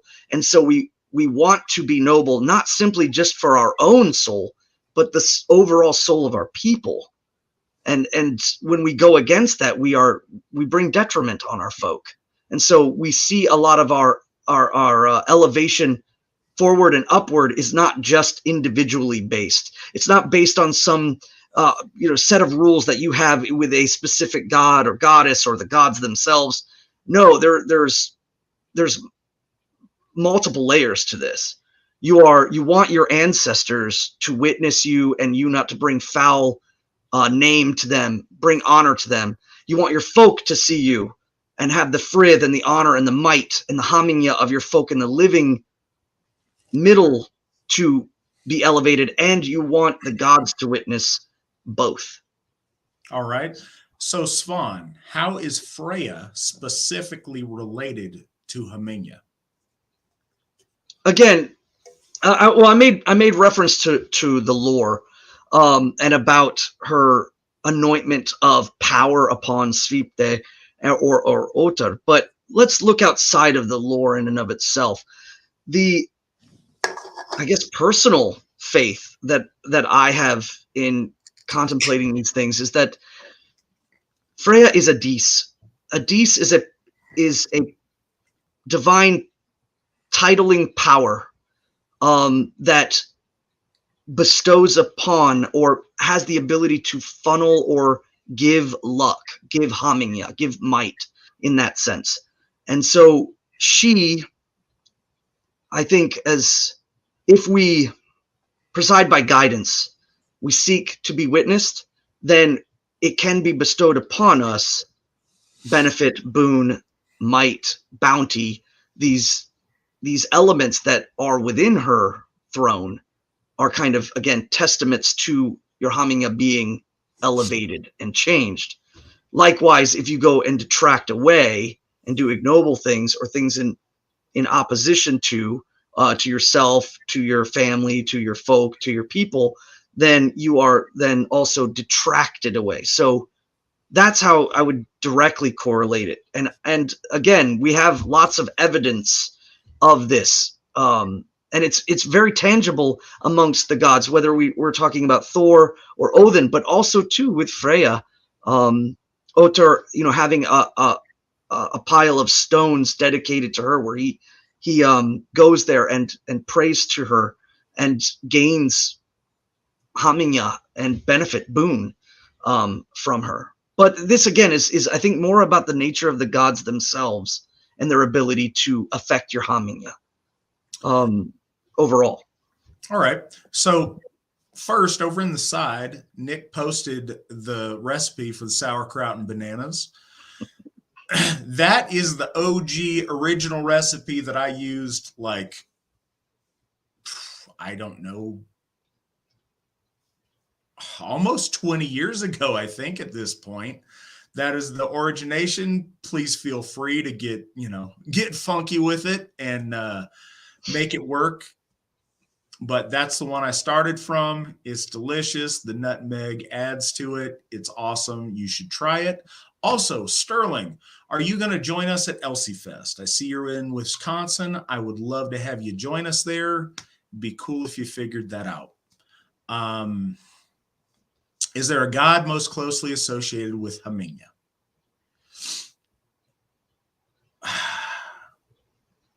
I would say that our Nornir are the most closely related godly beings. But no, I don't think there's like the god of Hamenya. But I think that the Nornir are the most closely related to it. Is Hamenya the same as the folk soul? No.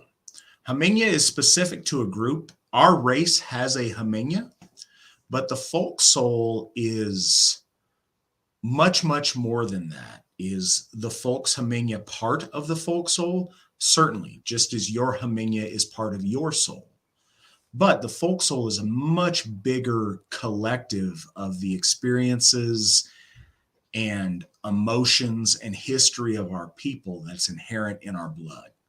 It's much more than just a Hamenya. It's an ancestral memory.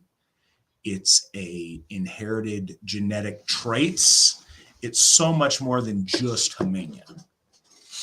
And lastly, how can we see Freya in association with Hamenya? I would say this, and so one of the things my daughter got for her birthday was a little lawnmower thing that when she pushes it around, it makes loud noises.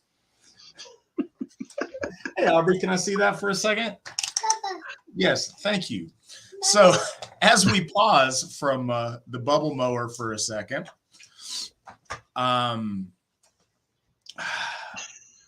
so, and this, please bear with me on this. This is going to sound kind of odd.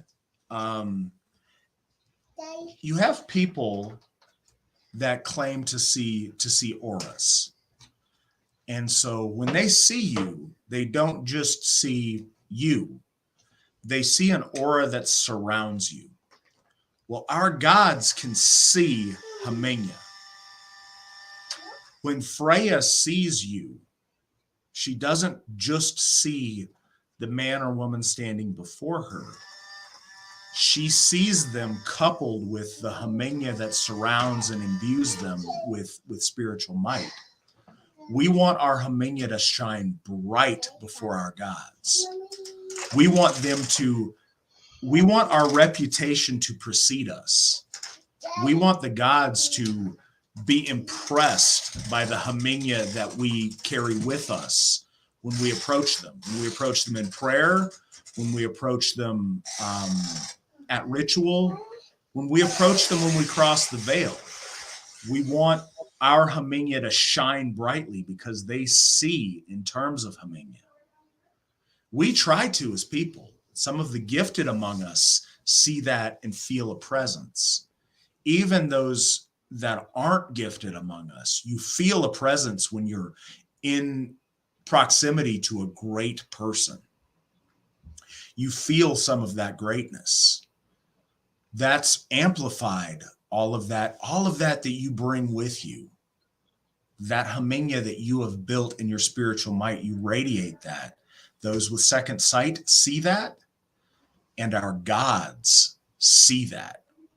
We want Freya to see that and to appreciate that. And as one who bestows and as one who chooses, we want her to be impressed by our presence. We want, just as we want to impress the ladies, we want to impress the lady. And we want her to smile upon us and be impressed by the Hamenya that we bring before her. And I think that's the closest I've got to answering that question. Next one, Orlog could be likened to Germanic form of karma somewhat, right? Yes. Especially when you talk about a karmic debt that a person is born with due to caste or due to something like that. Svan, do you have any more to offer on the relation between the concept of karma and Orlog? Yeah, I would say that definitely when we talk about some of the more Easterly ideals of that is definitely the first correlation that I would kind of point out. The buildup of, or again, you said debt. Debt is often seen or is referred to as doom. Doom, of course, nowadays we take that to mean strictly the demise of something. But doom is kind of, in elder usage, was kind of, again, that price which is paid, that the actions are cumulative actions that were taken come forth. And we see this again and again in our stories, especially when we talk about like Grimnismal and the inevitable folly of a king who has trapped one of the, or actually in reality, one of the gods has allowed him to trap him in order to further emphasize his folly and then slowly reveal the truth, and then ultimately building up into a rapid descent into his demise. And so we see these kind of like hyper time related in a human sense. We see this again too when it comes to the holy god Vauli, as he is an enactor of the immediacy or the switch or the threshold that opens up and that flows forward is the consequence of action. It's built up over time, and Hamenya is again correlated with that and can be lost because of inaction or wrong action, and that's very important to understand those two, as both being the ability to affect those things. So when we think of karma, I know that a lot of people modern times think of it as like, whether, I don't know, they think of it as they refer to like instant karma and things of that nature. I would say that yes, it has a more longer standing and pervading arch of understanding in the way that all of our deeds and movement and the movement of the world and the movement of the gods, the ancestors and the Alvar and all of these things moving together, overarching, have a connection that can create folly or glory. But usually it's meant by immediacy of corrective action by ourselves. And so in that way, I think it definitely has connections to karma. All right. Question for both of you. This is from the King of Cheese. I may have asked this in the past. Do you think there's worth in learning about the Vedas and seeing how Eastern Aryan spirituality may work for us today? Yes, I will say this as a thing. As a principle, knowing stuff is good. And that may sound really simple, but yeah, learn things, read things. It's especially good when you read things about Aryan spirituality. Um, because the Vedas are old, I think there is a tendency to look at them as like a linear, they came first thing. And I don't think it works that way. They are also a shared remembrance of our ancestral faith and our ancestral gods. Also, they are the unique relationship between those of our ancestors that conquered in Asia and in the subcontinent of India. And that differs slightly from our ancestors who moved into nations in Europe. There's certainly value in it. One of the things that's very valuable, I would say, is that that faith has, in a form, been continuous since the time of the Vedas. Now, it's taken a lot of reshaping and evolution in that time. A lot of that is through Dravidian influence and influence outside of our folk.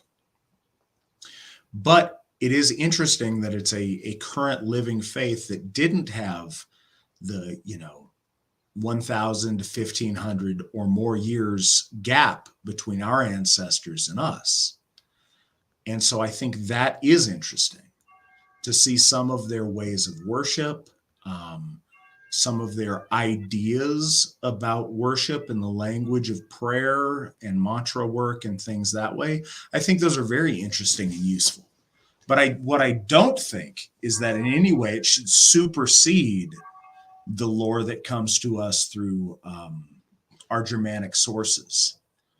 I think that it's great to add dimension, to add ideas in how to approach our gods or to do forms of worship, because again, we have that huge gap, but it should never supersede our Germanic lore. That's my thoughts on it. Svan, what are your thoughts? Yeah, I first and foremost don't claim to be a scholar of the Eastern developments that came about. Certainly looking at it from a branch and try to understand things, especially when we consider the in the West what fragments or the fragmentation itself, and how we can see the development of the idea of the expression of religion amongst our people, and we can kind of understand like the point A to point C by looking at the B in other kind of comparatives, and I find the insight of it deep and profound. There are people that I follow and read and think about and ponder about what they say, who are much more into the practice of Eastern Vedic style faith, and I don't think it's bad. I don't particularly look at it in a negative sense in any way, shape, or form. And there's a lot of correlative things, again, too, even with the discussions of like even Buddhism and its connections to these. I find that equally as fascinating as I do, say, comparatively with the Hellenics or the Slavics, and their view of the gods. When we talk about this, though, the one thing that, and I think Aesir really kind of leaned on it, was that when we're looking at the way that these branches encounter faith in the gods, we see the gods as gods first, and that which correlates their relationship with those people is what we see as kind of different amongst each of those branches, and that we have to recognize that we are a different branch. And I don't think that makes it less on them or more on us, other than the fact that I am on said branch of my people. I think that a lot of times when people engage the Teutonic Aryan branch, they feel a lot of the fragmentation that did happen in with Europe and the incoming of Christianity and universalism, or even just the ideas of even how Christianity did carry a lot of philosophic ideas from Greece, and at the time when they were dealing and pondering about the nature of divinity.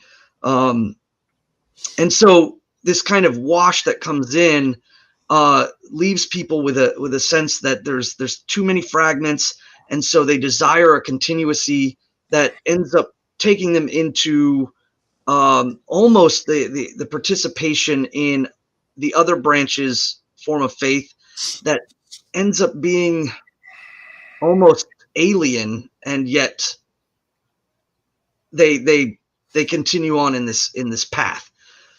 I think that if people can find and see the clarity and the connectivity, then it is good. It should be as with any sort of engagement. If you are a Teutonic Aryan, when you engage with like the Slavic faith or the Hellenic faith, we see them as branches of the tree, and we give respect, but we don't also proclaim to understand the entirety of that generations of cultures and how they perceive things. But in two, we find comparativeness and understanding in our own way that helps with it. And so I don't denounce it at all. And I find it extremely fascinating and enlightening to read and to think upon it. But at the same time, I don't devote my entirety to it, because I see my gods in my language. I see my gods in my people. I see my gods in the deeds and the land in which we preside. So that too, I think, has significance.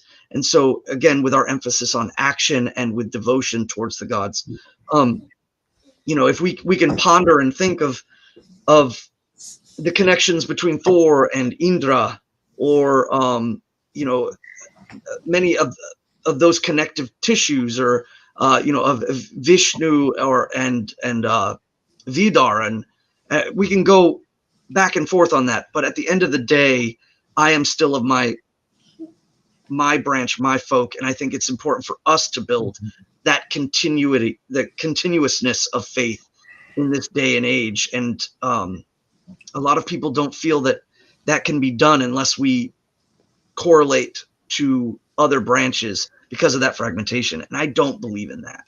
I do believe that we can and have attained through mysteries, through initiation, through correlation with the gods. We have attained and continue to move forward, building our branch and re-healing from the wounds of a lot of things that have happened in the past. So that's my take on that. Yeah, it's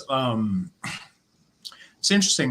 Thinking on it, when we had our AFA moot in Denmark back in 2014, there was a speaker there that talked about this. He had gone to India and studied Hinduism and things, and he thought it was very interesting, and he speculated on if our faith had not been disrupted by Christianization, what would it have looked like in this day and age?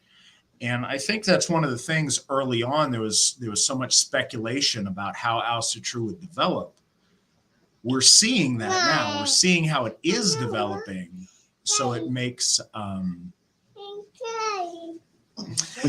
that a little bit of a moot point to a degree, because we do have a living tradition now that's been going, as I've said earlier, for 58 years, specifically with the Asatru Folk Assembly. We're 28 years in, and we're in our 29th year. So we do get to see how it is in the here and now, how it is in the modern world. But yeah, I think that's really interesting. And one of the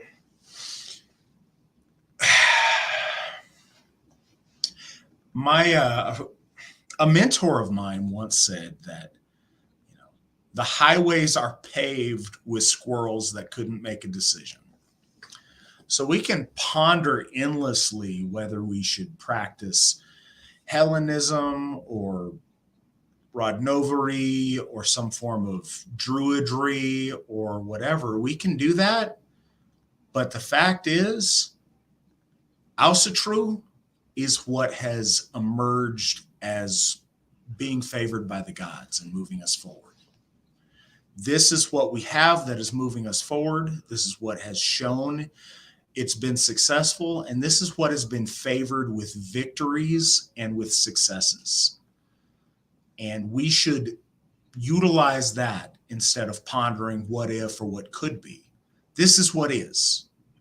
So our Aryan brothers and sisters from all over Europa should be part of this that we're doing.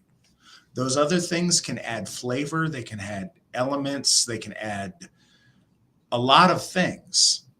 But this is what is working. This is what is connecting Aryan man with our Aryan gods. This is what we should be doing, and we should be doing it together in the Asatru Folk Assembly. Ali asks, what connection is there between Freya, her magic, and divination? And how can we connect to that as individuals? Something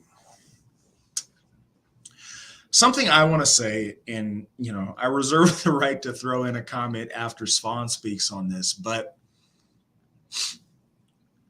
not to address the whole thing. Certainly, Freya is magical. Part of feminine magic has always been to tap into divination in a way. But we say, how can we connect to that as individuals? We do that by connecting to Freya.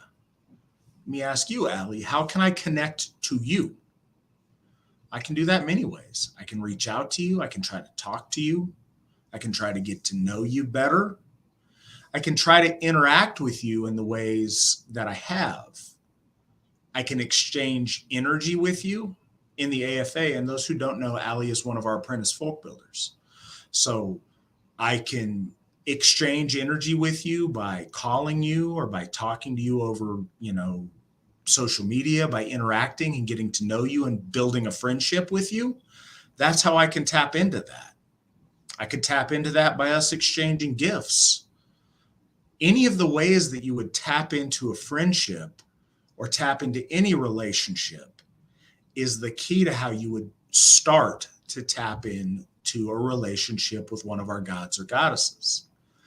I don't mean in any way to pull them down to our level. There's so much more than that, but at the minimum, they're at least that. So the core of what you would know to how to tap into that would be to build that relationship as you would build a relationship with anyone you seek to love, to know, to care about, and in the case of a god or a goddess, to worship. There's more, but I think that's the foundation that I would suggest starting with. Svan, what are your thoughts on this? Yeah, when we talk about the gods and correlations to magic, there's clarity for some and pondering about others. When we think about the runes in connection to Odin, when we think about the runes in connection to Heimdall, when we think about whether leechcraft, I know that some folks on the reading from the comments, they're connected to they understand some of the Eastern Germanic people like the Gutans and some of their linguistics that affected much of the Anglo-Saxon, German, and Nordic language. So when we talk about these subjects through the language, the leechcraft or the leechcraft healing magic or healing craft sometimes is connected to the Aesir air, or when we talk about insights through dreams and psychic kind of vision, sometimes we speak of the Aesir, her name is Var, and so we correlate kind of specific interactions with certain gods and goddesses. The one that's heavily connected with Freya is Seidr, and Seidr is really a form of communication through opening and through it's somewhat devotional in the sense that there is accounts where say there is brought about by song or by trance. Really, that I think the song translates to trance, but the trance is about opening oneself to understanding about the things around us, and to be communicative with the powers around us, seeing those, and oftentimes they're referred to in the stories by visions.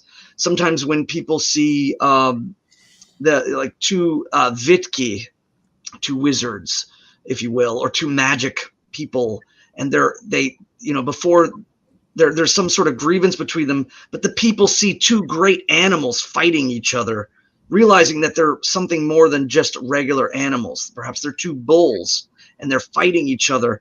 This again is that magic, that ability to be open to and see things oftentimes in symbolic sense. And that's really what I think when we talk about Freya, we see things in the symbolic sense of messaging, oftentimes through image and through the creation of image, like art, like the creation of beauty. We see that being open to the powers around us and then formulating that into physical and tangible things of beauty, something that surpasses even our own correlative sense. And people create on different levels. They train for it. They go to school for it. They learn from the masters before them, and then they reach this moment of mastery within themselves, and it correlates into them kind of giving a symbol of seeing that sight, seeing that thing, the things around them, and then exuding that into the world, manifesting it. As far as divination goes, the reading of the powers around you, I think, are heavily correlated with Freya, as opposed to, say, like, I know many people are, they utilize runic studies, and runes in and of themselves, if you're new to Asatru, it's kind of like a subject within the faith. Not everybody is into runes. Most people have an understanding of them as a writing system, or a way to correlate, again, correcting the mind, opening the mind up, uniting with your people when you speak of a rune and its symbolic meaning. But I think she extends even beyond that, and those things are kind of more associated with Galder and with Odin, or with Heimdall. But again, it's mentioned that Odin and Freya in the lore exchange these understandings, and I think that again is about that relationship, like what you're asking, that connection.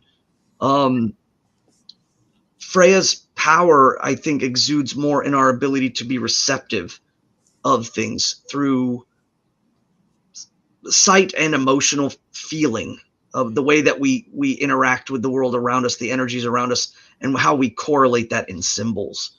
And then ultimately how we manufacture and present those findings in our creations.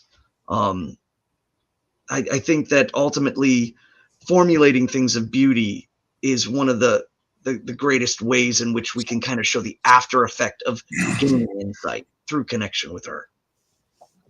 So, a couple of things about Freya and her magic. First, to break it down for some folks, gender is a real thing.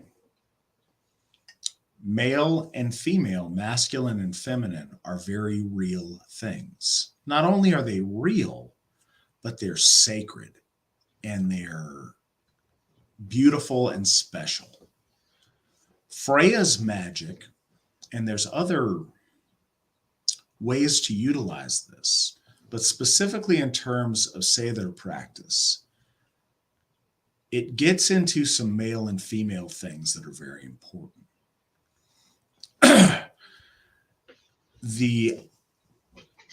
In magical practice, and I don't claim to be a mighty wizard, I do, there's things that I do and things that I've done, and I trust in the efficacy of those.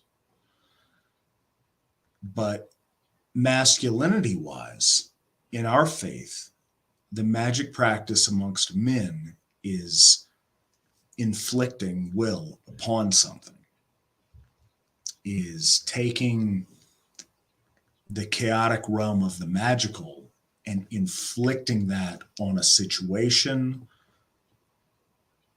and manifesting that in reality. What female magic, especially Seidr magic, often does is it serves as a receptacle. The women receive and are taken over by the spirits. For example, something that you all are familiar with, like the idea of a seance. A female magician, a Seithkona, would be overcome by the spirit of one who's passed, and they would speak through her. They would become an oracle for the divine, or an oracle for anyone or anything that might be beyond the veil. The concept of that, of being taken over by someone else's will, is a very feminine thing. And that's beautiful when it's done by a woman, but when it's done by a man, it has other connotations. Our ancestors viewed the idea of a man being overtaken by others' will and others' control to be gay. For lack of a better term, they called that ergi, for you to be the, the catcher in the pitcher-catcher relationship between gay individuals.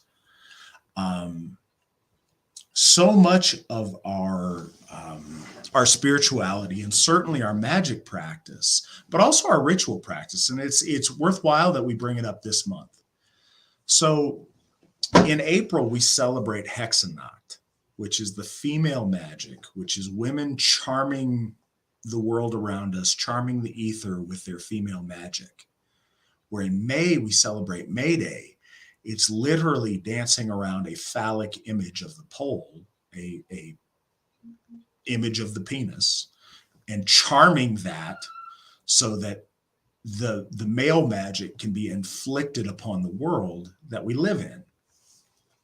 And it's important to realize that duality when we deal with magical practice. So much of it relates to our inherent strengths and weaknesses as both men and women. And I hope that makes sense for folks. Specifically, was asked towards divination. And I think in that way, certainly Tacitus talks about our ancestors trusting our ladies to be more in tune with divinatory practice than our men. Men typically use divination through the runes. Ladies see that in other ways and receive that in other ways. And I don't think that's a complete answer by any means, but hopefully that's the start of an answer.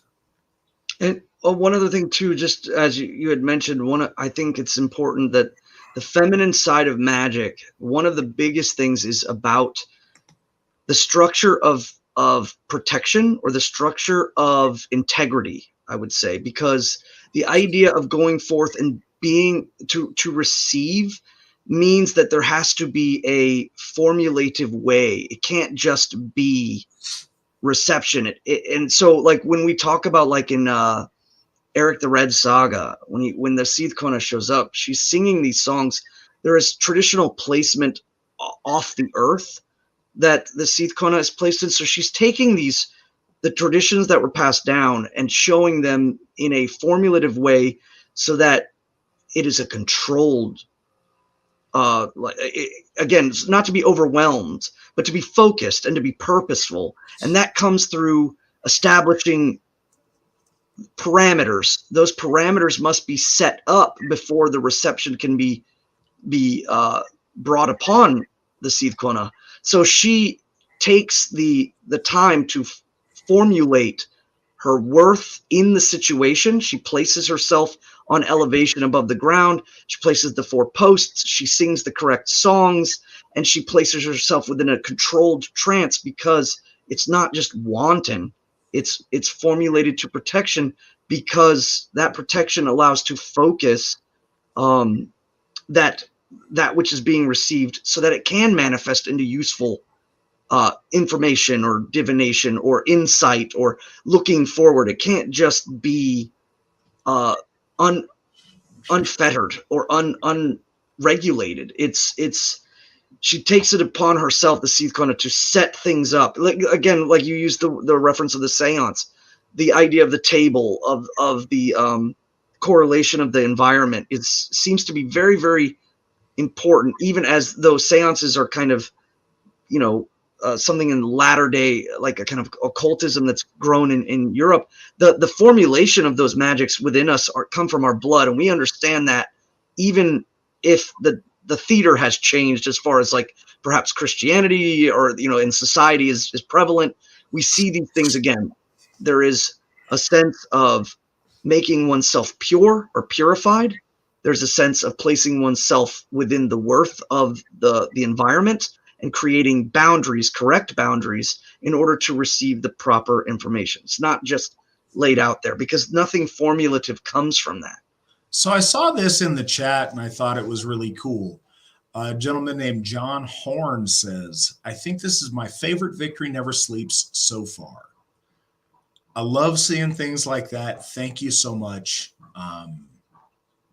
We love doing these.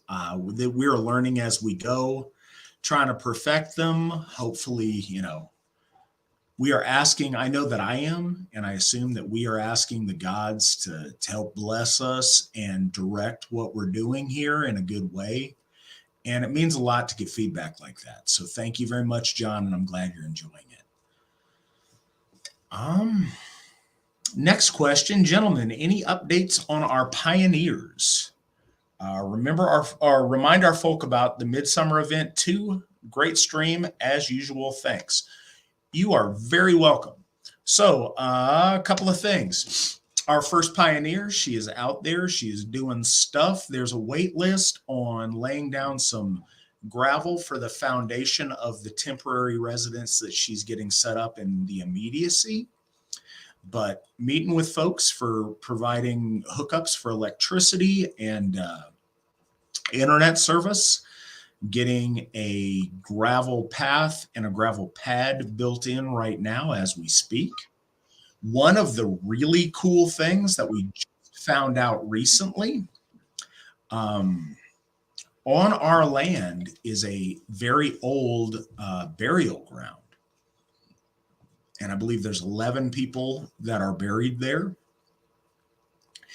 And it's an old family burial ground.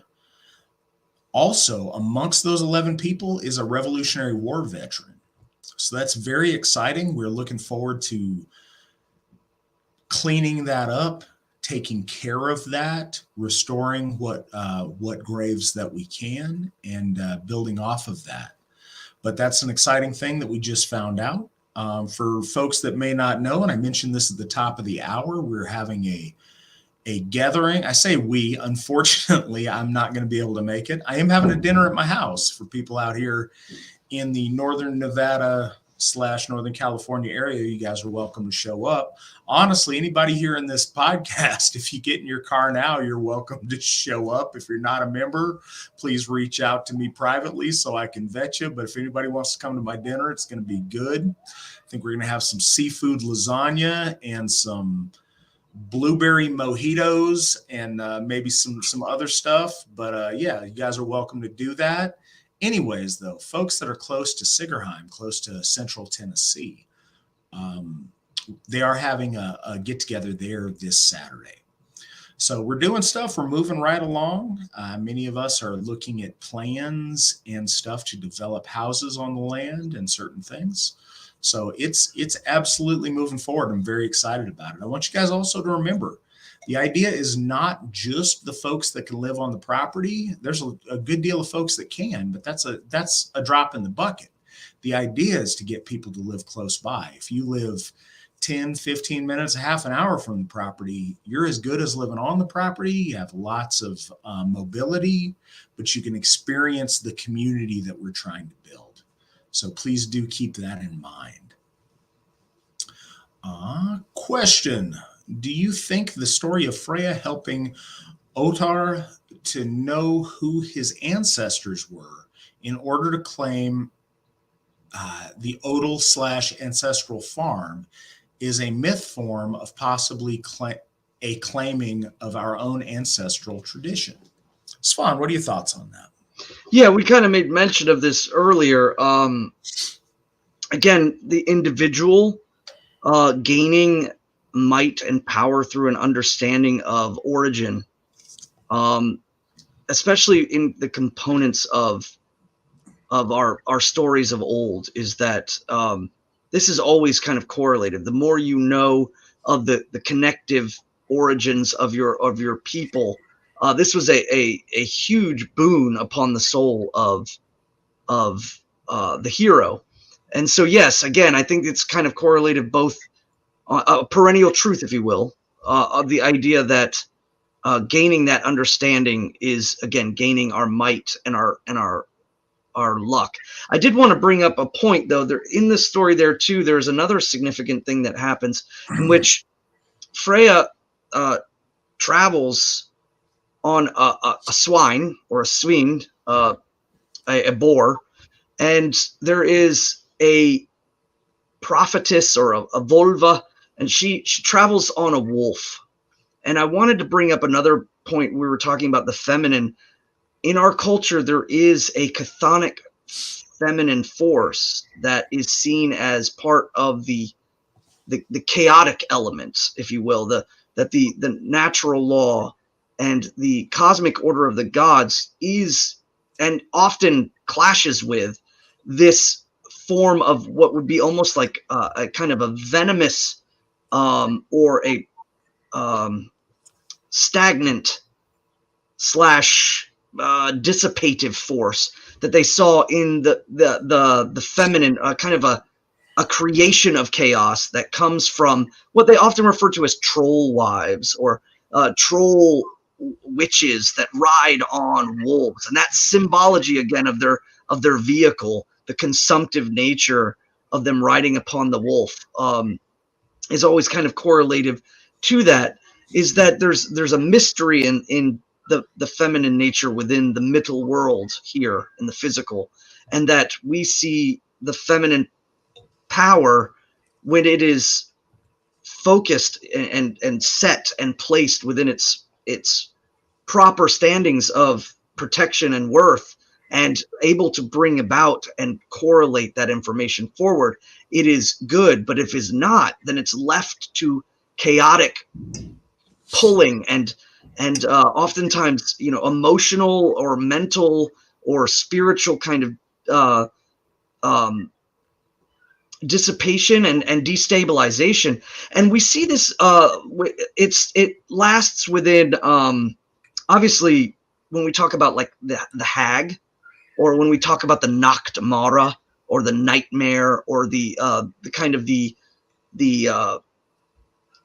it takes the form of this kind of feminine dissipation and consumption, a kind of a mockery of natural law, in which it seeks to grasp and take and dissipate, and really does attack the emotional stance of people that interact with these powers. And in the stories, our gods are often referred to as fighting them, standing against them.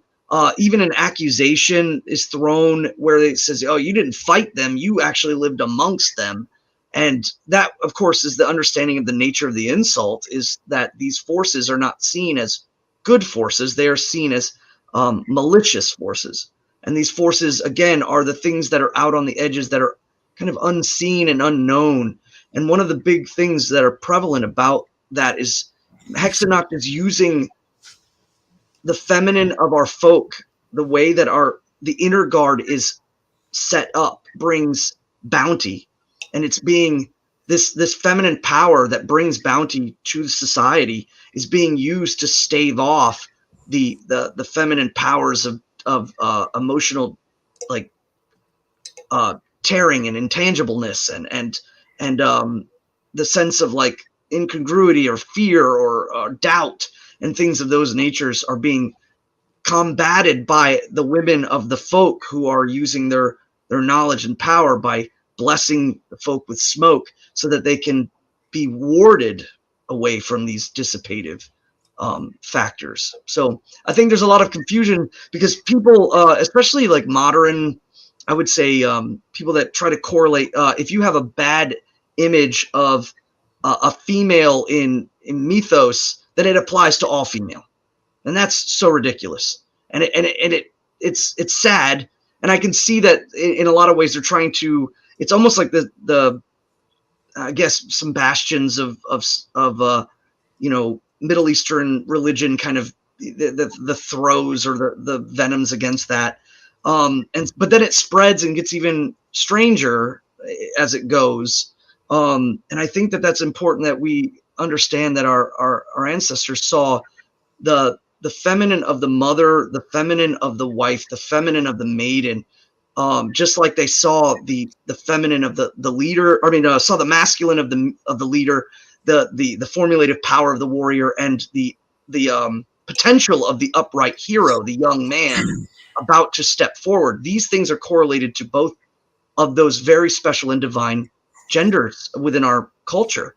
And so them fighting the wolf riding troll witches, as they're often referred to, is that, again, representing those powers of kind of malice and determination to tear apart, especially from the mind and of the emotional soul, the way that we interact with things. That's often how they attack. So standing up against that, both the feminine and the masculine both do it within our inner guard to the chthonic kind of dissipative feminine in there, just like they do against the thirst or the troll or the Jotun that's trying to crush and fight against or bang against the walls. Our gods are also fighting them as well. So just something, I wanted to bring up in relation to a question earlier. Right. So the next question, and it's very simply asked, but it's I would say it's one of the big existential questions of life. How can you know that you've done well?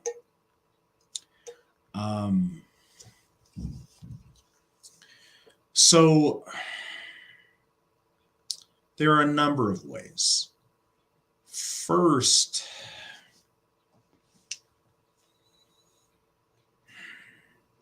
I'm trying to think of where to go with this, because like I said, this is a big question. It seems very simple, but it's something that I think all of us ponder, and all of us spend our lives contemplating, going back to over and over again. Some of this goes back to what I said earlier about the idea of worthship, the word that our modern worship comes from. When you read back in medieval romances and medieval poetry, knights would go and they would travel to win worship. And we're used to hearing worship in the relationship between man and the divine. But our ancestors, worship was something that they saw also but amongst men, whether you were celebrated, whether a hero was honored. And it goes back to the idea of honor. So now that in this modern age, we've built the idea of honor as if it is a personal code of right or wrong. But to our ancestors, it meant much more than that. You would receive an honor from your community. You would be honored by your folk. So, and again, this is complicated because the world that we live in is very degenerate in so many ways. One way that you can know if you've done well is, do your folk celebrate you? Do your folk appreciate you? Now, there's your folk in general. There's your Asatru AFA brothers and sisters. There's your friends and your family. But those concentric circles, do they celebrate you? Do they appreciate and show that you have done them honor? That is a good way to know that you've done well.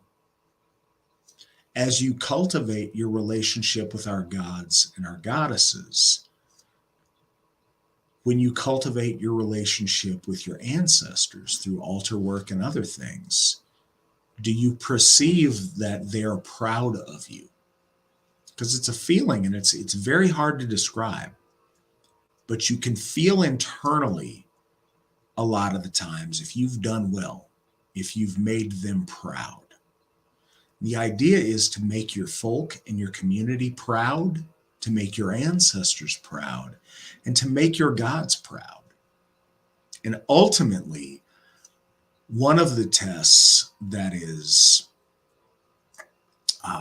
always meaningful to our ancestors, meaningful to us today, is, are you victorious? Have the gods and the ancestors blessed you with victory in what you're achieving? It's one of those things. You could be throwing yourself up against much mightier forces than you can marshal, and you're not going to win all the time. But all things being equal, the ancestors, the Norns, the gods grant and bestow victory on people who are making them proud and doing the right things. Now, again, there's a lot to interplay with that. But if you're seeing consistent victories, that tells you a lot about how you're doing. But I think we all wonder, are we doing the right things? Are we making folks proud? As you grow in your faith, that will grow inside of you, and you will have a good indication of whether you're doing right or you're not. But that's something that's trained over time.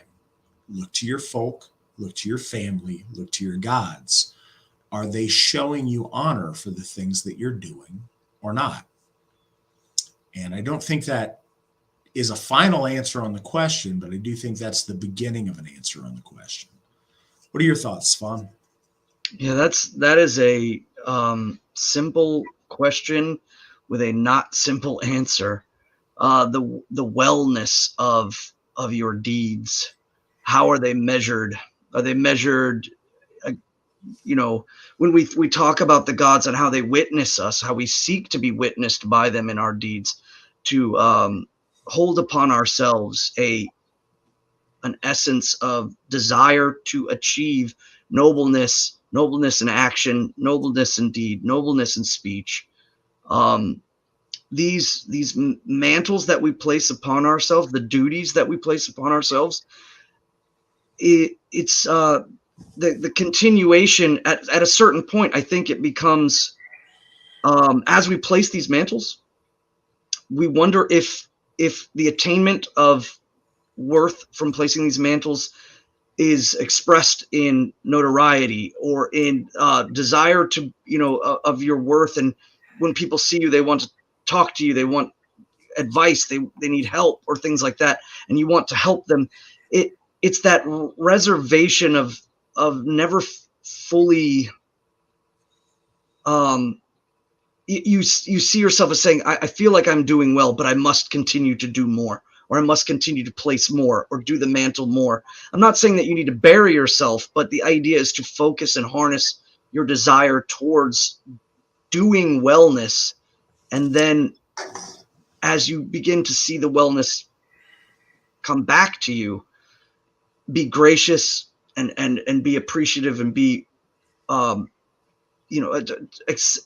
feel blessed in those things that you have, but to continue, don't stop. So I would say the beauty of wellness is that you never quite actually get the completion of it, but are honed in the continuation of it, if that makes any sense. So continue, and then the wellness will be like a wake. So I'm noticing over in the chat another EuropaTheLastBattle.net says, best Victory Never Sleeps stream was with Mr. and Mrs. Flavel, hands down. I'm glad you guys liked that one. I've gotten that feedback before.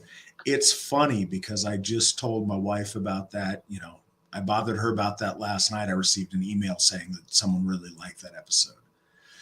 Mandy is so humble. She's worried that she wouldn't add anything to the program, or, what's she going to say or whatever. She adds so much, and I don't think she realizes that. But I was so proud to have her and Aubrey on here. It was such a fun episode to do, and I'm glad that you guys liked that one.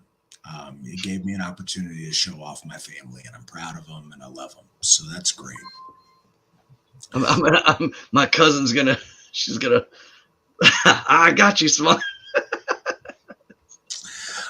So next question, and this is kind of related, related to a previous question, that is, along with living by the 9 noble virtues, what else can a young man who is new to the faith do to be a better spiritual provider to my daughter? So I would suggest a few things. I don't know whether you are or you aren't. Join the AFA. Be part of a spiritual community serving our gods, and raise your daughter with that. I don't know how old your daughter is. By your question, I'm assuming that she's young. You are living in a time where and I'm living in this time too. I've got a 3-year-old. I waited until later in life to have my daughter. But we get to raise them with this. We get to raise them in our faith. We get to raise them in the AFA. And they'll never know a world that doesn't have temples, have hofs to our gods. So join the AFA. Have your daughter make friends within the AFA. I'd also say this isn't available to everybody. We all have different things going on in our lives. I understand that. If at all possible, get your daughter involved in the Asatru Academy homeschool program. That can save her from a lot of the really bad things that are going on in the public school system.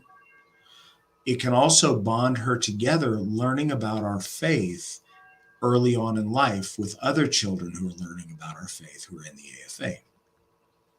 Those are things that you can do. I don't know if you're settled.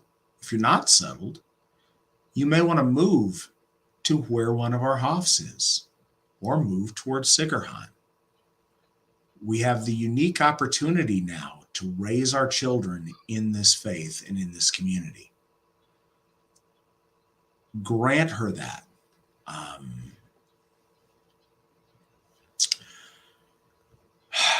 From early on, show her the example of you interacting with our gods and our goddesses, and with you and your daughter's ancestors. Let her see you role model that. Don't tell her what to do. I mean, yes, tell her what to do, but don't just tell her what to do. Show her what to do through your example. As a father, your daughter is going to look at you as the example of what men should or shouldn't be.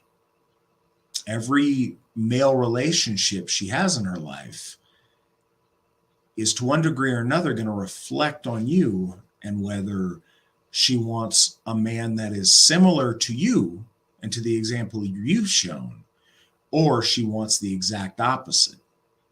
So do what you can to be the man that you want your daughter to eventually marry. These are all things you can do, and it's not the beginning of it's not the end of them. It's the beginning. There's so much you can do, but you live in a time that is so, I say you and I, shoot, your daughter may even be older than mine. We live in a time where we are so blessed with ways that we have to raise our daughters in this faith and to build our family within Asatru, within the AFA, around our temples. Do that. And don't just poke around at it. Throw yourself at it wholeheartedly. Do it with your whole self and your whole heart. And hopefully you're already a member. If you're not a member, I look forward to seeing your application. But be part of what we're doing, because we're raising our kids together. and it'd be great to raise our daughters together. What do you have to say on this, Svan? Kind of you hit, especially the latter part of what you were saying was really what I was thinking about, is that the gods, the fruit of your devotion to be witnessed by the gods in your deeds will often bear the most in the way the eyes of your children witness you. And much of the benefit of your devotion is equal to the benefit that your children will witness through you. Like you said, bringing up the 9 noble virtues, that is, I think that is a wonderful way. I'm a big believer in the usage of the code that is the 9 noble virtues, and always have been. But really those virtues are about the application of the deeds connected to those virtues, and to be witnessed by the gods is the same as seeking to be witnessed by your children, so that they too can formulate their lives in correct action. And you have to contend with the willfulness of your children and their desire to test you and to test the world around them. And there will be times when they go forth, you want to be there to help them. They know, and if they look at you as a bastion of correct deed and correct devotional belief and spiritual power, that when they find those times when they're fraught with indecision, when they're fraught with fear or apprehension, that they can come to you because they see you as that foundation. And even if you don't feel that way all the time, and that's okay, the idea is to continuously project it and to hold fast to it and live by it, place that mantle upon yourself, and then fulfill that mantle as you go as a parent, but not just as a parent, as a cornerstone in their life and the way they perceive the world around them. Don't hide them, don't shelter them, but show them, and then tell them what you see, how you feel. You don't have to lambast them with your own fears and apprehensions. Instead, what you should do is give them clarity and understanding, and then allow them to come to decisions, and then make it to the point where they want to come back and ask you what you think about those decisions, and then you can guide them as they go forward. And always, I think too, is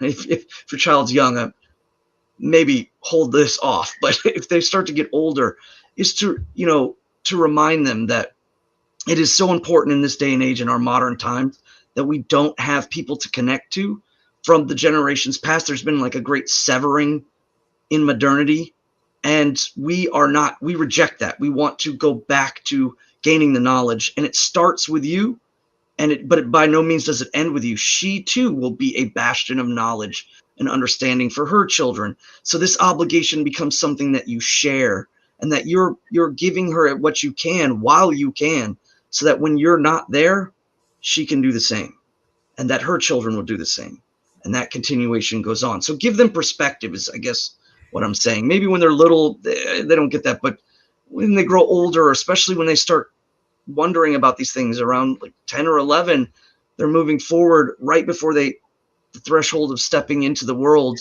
and the world is chaotic. And be order, be stability, be wisdom, and apply those virtues in accordance. So I think this follows well on the end of that. Our next question: what does the AFA think of things like shield maidens that these feminists and other people with political ideas argue were real? Do you think they were real or not? So you run into a numbers game when we see this a lot now, and this may seem like a roundabout way to answer this. In this country, with 300 million people, if you want to find a thing, you can find most anything you want. If you want to join a special club for transgendered amputees who are fans of SpongeBob. You can find a big club, because honestly, with exponential numbers, you're going to find numerous anomalies. Were there shield maidens? Certainly. Was it a thing? No. Was it something that we find to be true historically? Of course not. Were there examples of some women that happened to go into battle and be successful at it? Of course. You know, if we are in completely desperate times and women need to take up arms for their folk, you know, that's great. And we celebrate them if they need to do that. But if we have allowed it to get to that point, we are in a desperate, desperate scenario. And we want something better than that for our women. What I think is so detrimental about that idea being pushed, it's dangerous in a lot of ways. First, the idea of women competing with men martially is terrifying. When women get their head filled with Xena warrior princess, I'm dating myself, ideas about women being able to beat up men, what happens in real life is women put themselves in very dangerous situations and then face very dire consequences when reality is not like the movies.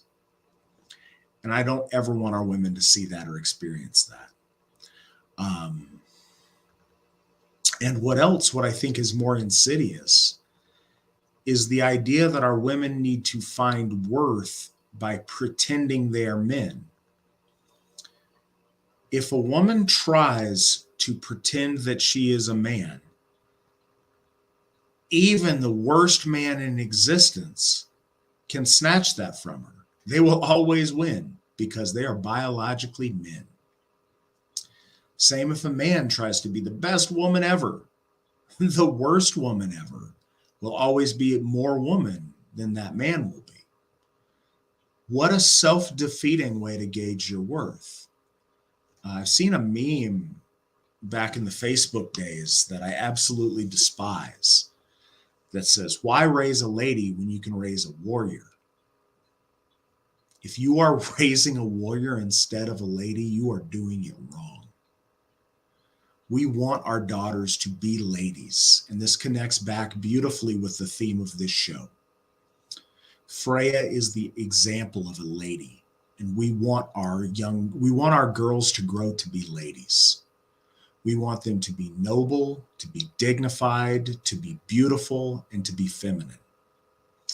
If we try to make them into little men, we are doing them a disservice. We're doing them wrong. If their self-worth is by how close they can parody a man, they're losing all the inherent beauty that exists in them as women, that our gods have bestowed upon them. And I think that is a slap in the face to our gods and our ancestors, and a often insurmountable disservice to our daughters. So the AFA doesn't support things like shield maidens.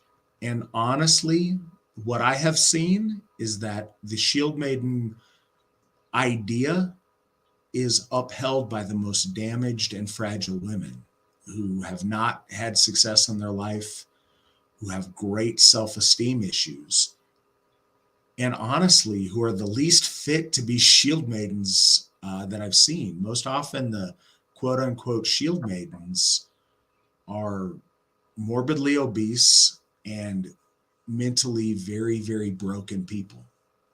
We want our ladies to be healthy of body, healthy of mind, and healthy of spirit.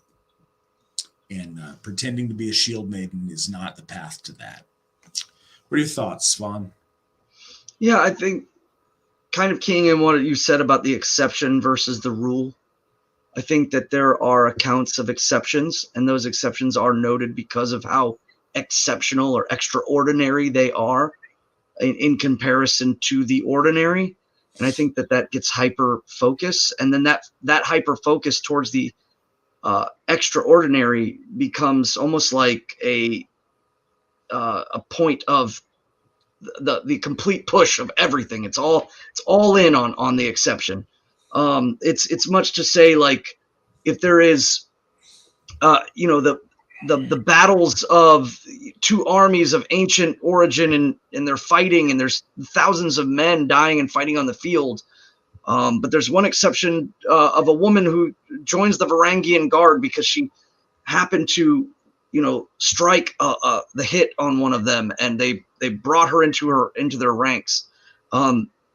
The ordinary of all those men that have lost their lives in the battle are lost in perception, because we just assume in the entirety of it, these battles, these fighters, these perhaps led by great warriors or kings, we kind of toss that aside for the unique exception.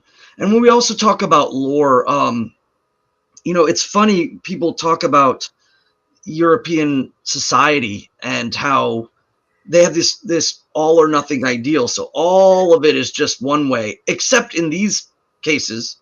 And then it's the opposite way, but those ways are the good ways and everything else is bad. But, when we look at the folklore behind the occasional situations like that, like Lagertha or Joan of Arc, if you will, if you want to, we're just going through there's twofold in that. The exception of that, the exceptionalism of that moment is in a time when things are not, like, when always usually seen in the most dire straits. And again, when you find these exceptions happening, like you said, if they're taking up arms, it's because the chemistry of that situation is vastly outbalanced, and it's gone into detriment or things of that. And oftentimes it's seen as a desire to return, to go back to the equilibrium, to cease to have that be the case. And oftentimes it's seen, I think, in folklore as the form of a maiden, as that call sign for the men to inspire them to return back to that equilibrium, despite setbacks or loss or all those things. So I want to make a point about that. We see in our lore, we see that when women are forced to take up arms, we have accounts in our lore of women ripping open their shirts and baring their breasts when they go to battle of, look, I am a woman and I have to go out here and fight. It's an aspect of shaming cowardly men that won't go fight. They're like, hey, somebody's got to do it. And if I've got to, here, I will go fight. If our women are having to fight, it's because we have failed. And we don't ever want to fail our women or our folk. Our next question, can we say which county, as in Sigerheim? We can, and I will. Jackson County, Tennessee. Move there. Let's make it happen. Sierra asks, why is it that many seem to call on Freya for motherly wisdom or guidance, i.e. helping to conceive, when Freyja and Nanna would be more suited for those types of calls? So again, I talked earlier about this. Our gods are multifaceted. Whereas Freyja is much more overtly a god of motherhood, it's not wrong to call upon Freya to help with motherhood. That's not wrong or bad. Specifically, when we talk about help conceiving, Frigg has a lot to do with being a mother. But lust and the sex act itself are much more typically the domain of Freya. The idea of wanting Freya to inspire a child to be born of that lust, of that passion and that love between a man and a woman, I don't think is inappropriate at all. Again, just because one god or goddess is good at one thing doesn't mean the other gods and goddesses are not good at that thing. But it's kind of a nuanced thing. Why do more women call on Freya for that? I'm not sure. I think some of it is the sexuality and the romance aspect of Freya. I think some women, especially younger women, feel like they've built a stronger connection with Freya, perhaps. And I think their connection with Frigg may come at a later point in their life. But I think a lot of things may go into play. I think some women may just be confused. But I think reaching out to any of our goddesses to help to conceive and to bear children is a good endeavor to do. And I don't think any of that's wrong-headed. What do you think, Svan? Yeah, pigeonholing it's based on relationships, I think, too, is what you were basically saying as well. That the relationships that the individual has with the gods, whoever they may be. There's whether it's Thor or whether it's Odin or Frigg or Freya. There's an ability to reach out in that time of great need and seek guidance. I mean, most people, I think, would lore drop and say, oh, well, Freya in the lore has children. And so she's not just seen as, only in one aspect. But I think it's worth noting that when we talk about Odur and the formulation of that ecstasy and the desire in the formulation of the shining and the precious children, the jewels of her desire and her inspiration and her ecstaticism, we can take that in a lot of ways. But when you honor the gods, I would say in giving gift based off of relationship. So if you have a relationship or see more value in relationship, or maybe just the emotional, mental, and spiritual chemistry of yourself in that time in your life allows you to gravitate towards. That's when we talk about the gods are the inspirations for archetypes. The archetypes are not, the gods are not archetypes. They are the inspiration of archetypes that we define based on the way that we want to align ourselves in the chemistry of our emotions and our mental state and our spiritual state, even our physical state. And so those can change, and that's okay.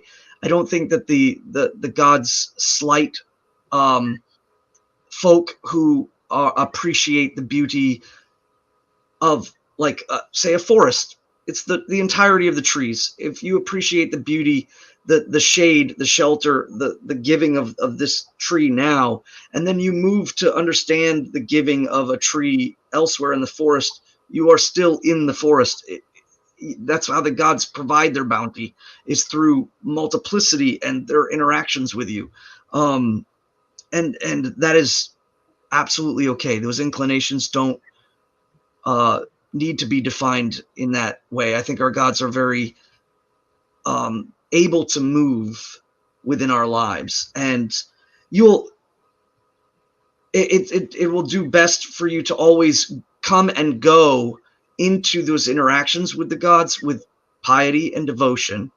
But understanding things sometimes is about understanding the individual trees within the forest. As you move along, you begin to learn from the mysteries and the perennial truths of the gods, through whether it's through lore or through your own personal guidance and your own prayer, your own evolution of relationship with the gods, to where you're not defined singularly by any particular Aus or Ausenya, but by all of them, but have had good relation with one in particular. So you perhaps want to give troth or give dedication or thanks to one in particular. It's interesting. It's like the images of Odin having, in statuary as having like an erect phallus, and then of course the connection to Frey having the erect phallus, and what that means as far as fruitfulness and about will and about projection and all of those things. It doesn't mean that one is and one cannot be the other. Is that the power and symbology of all of that? Freya is of the feminine, as Frigg is of the feminine. It's just the wisdom and the understanding of the individual powers that they bring in your place in your life at that time.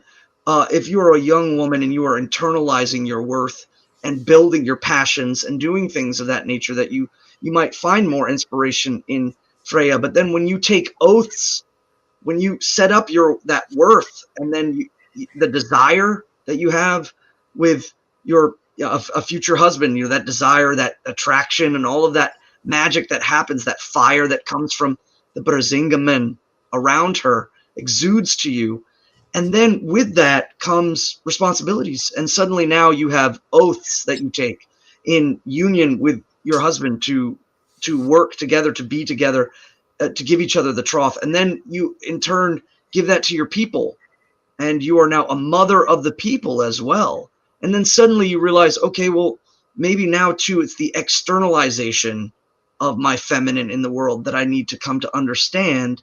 And so you might pray to Frigg, pray to Freya, and to Frigg. These evolutions that happen are okay. And it's imagine like being in a larger community, except that now you're of course communing with divinity powers that are great, and they understand your actions and your deeds, especially if you're moving towards noble actions and noble deeds, and always moving towards, again, these mantles upon yourself and the mantles you place upon yourself for your community. Your relationship with them will grow. So it's like it's just not the best idea to go, oh, I'm a man, so I can't worship any of the Aesir, or I can't give faith or devotion to any of the Aesir because I'm a man. And that's kind of lost, I think, on people, or vice versa. If a woman says, I can't honor the gods because I'm a woman, and I will only honor the Aesir, or I will only honor the Vanir, and become like some, like I remember a while back people saying Vanatru and all that. That is so childlike in that progression of understanding your place within the community of your peers, in your relationship with your children, and in your relationship with the gods. And you want to be able to be open and evolve and move. It makes you well-rounded. It helps nourish your soul from multiple different angles.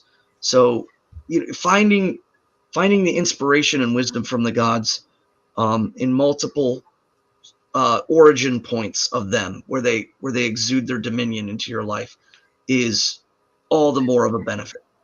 If you feel apprehensive or you don't have a good relationship, sometimes I think it's good to step into those bounds, gearing your mind towards things, and then taking the devotional acts to create that energy, that connection with them, is part of the process. Learning, composing prayer, composing song, and doing deed in devotion to the gods or to the goddesses or to all of them, and finding yourself richer because you don't limit the scope of which you address the holy powers. So I think it's perfectly fine if you find that in your life, or if you see other women doing that. You said like a lot of women give to Freya.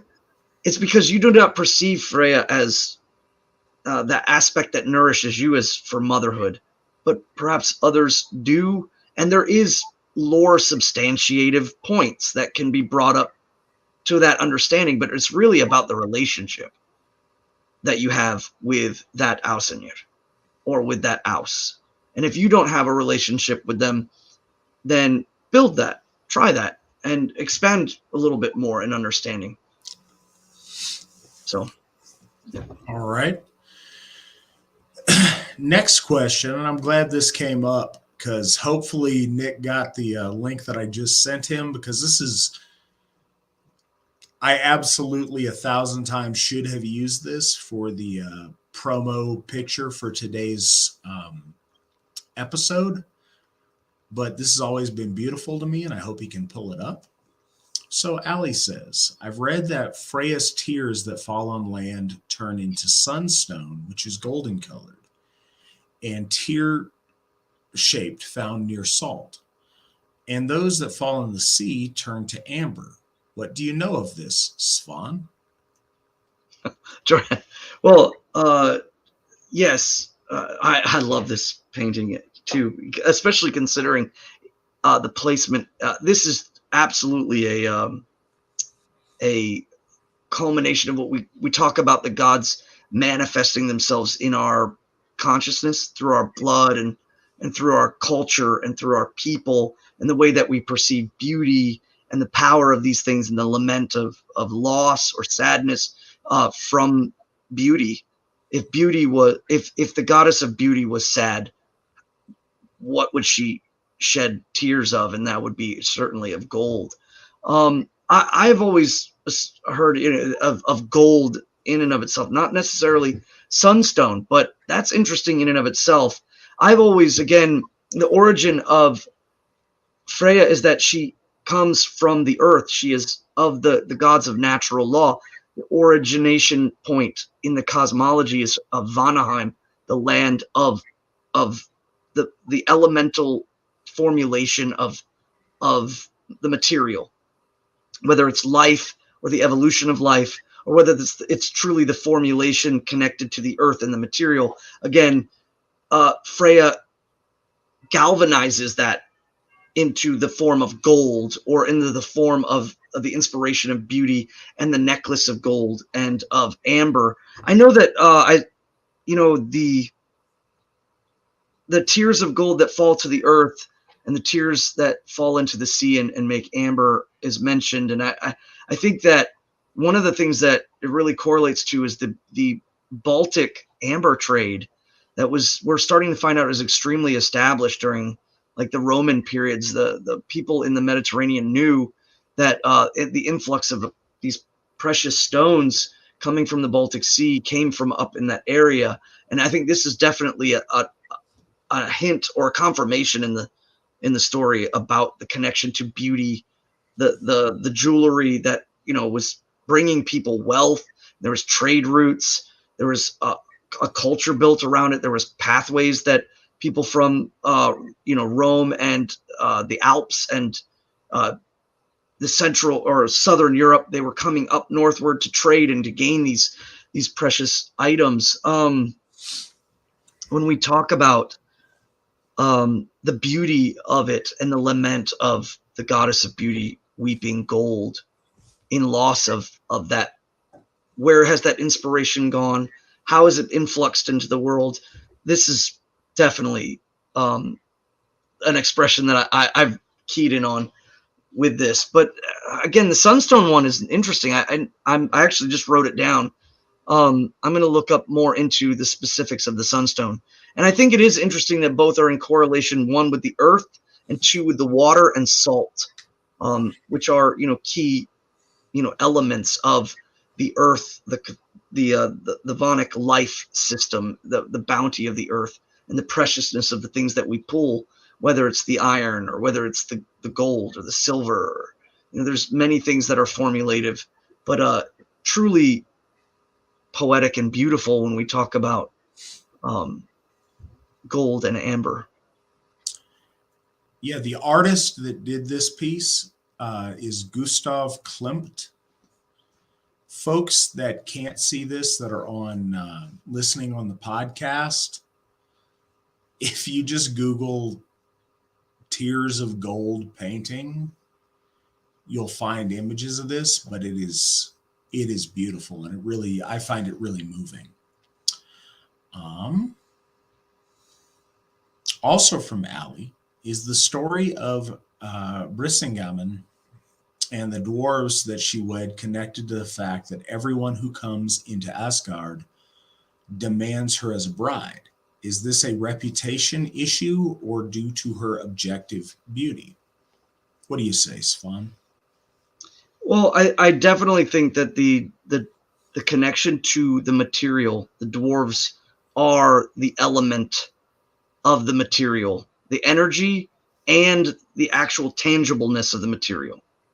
And she connects with them. I know a lot of people take things to mean flat senses of like, carnal nature, but we're talking about the gods and the way they interact. When Heimdall is brought into the home of grandmother and grandfather, that's the divine being invited in. There's an exchange of energy to a generation of people. And so when people take it to mean just such a tangible correlative thing, like, she slept with the four dwarves, I think they're really missing the point. Is that the Brazingamen is a circular emanation. It's a power that binds. It's a coring thing. It would be much similar to the way the correlation between the belt, the girdle of Thor, is again that power being brought in from the earthly elements. But the four dwarves that she pulls that from give her this symbol of her focused divine power, which is the power of desire, the power of possession, and those can have dark connotations to it too, but they can also have beautiful connotations. The idea of the desire of someone to reach something, to culminate something, to create something, to bring forth out of their hands or out of their heart something is just as beautiful as it is, say, someone who desires or covets something that's equal to, but in its maliciousness, kind of dangerous and dark. And I think that's why she has those two sides, a kind of a shadowed side and a projected side of power. It's much like a Hammer versus, say, like the dark side of the soul that is reflected in her throne in the dominion of the middle world. But yes, connected to, I think the Brazingamen and the story of the dwarves is about formulation of power from the earth. The way to inflect dominion on the middle world often goes through these avenues. It's like attaining sections and pieces of the material to formulate and then transfer that in projection and power. So, trigger warning, guys. I'm about to say something toxically masculine.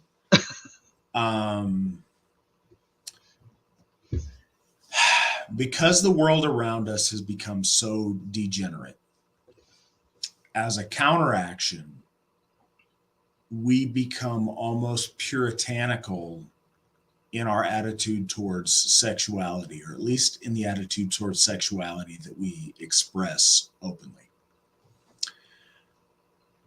But I think we do Lady Freya a disservice if we don't acknowledge some of the primal in this. No, I think it's absolutely about man's desire to possess and insert and inflict himself upon the ultimate object of lust and of sexuality. I think that those primal urges aren't, they don't have to be bad and icky. I think that the idea of wanting to possess and own the most beautiful woman imaginable sexually is, a primal longing that I think all men feel. I think that if men didn't feel that, we probably wouldn't be here today and wouldn't have the reproductive drive that we have. The connection between feminine sexuality and beauty, and gold is a very visceral one, because you can see the idea of men lusting after gold. You see these pioneers in the American West sacrificing everything to go and dig in a mine that may never produce anything, with the idea that they're lusting after gold, and maybe they can find this gold, and this just ravenous lust for this gold.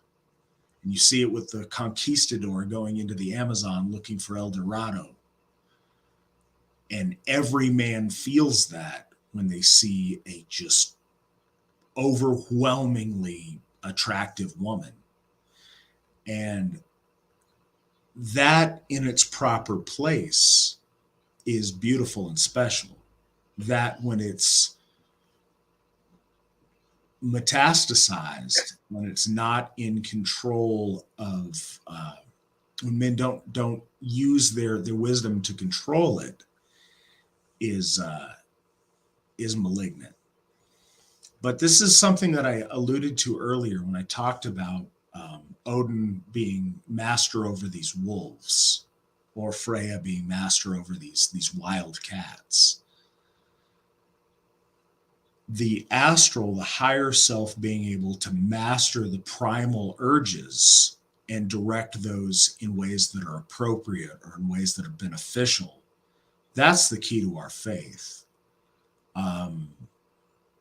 The primal urges and the primal bestial nature of man left unrestrained and ungoverned, that's what we fight against. That's the chaos that our gods of order battle.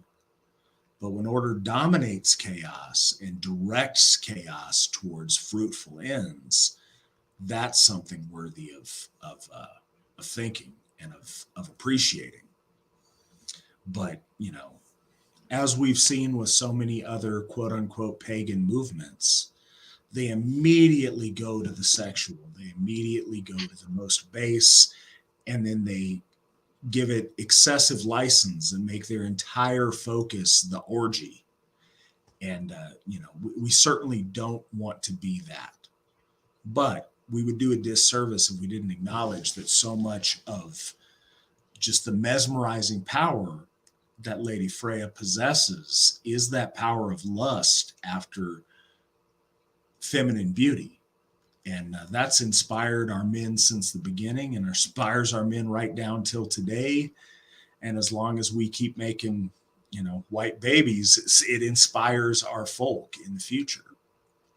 And it would be wrong not to acknowledge that is true.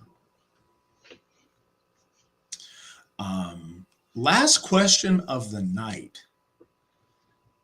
I see the comment, mansplain it. So last question of the night.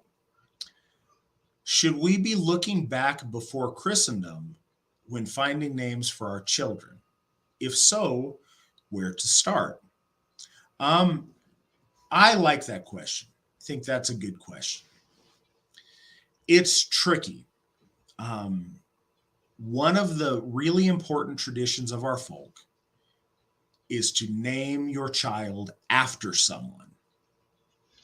Very often someone in your family, but at other times a great hero or somebody who you want some of their luck and some of their Hamenya to manifest through.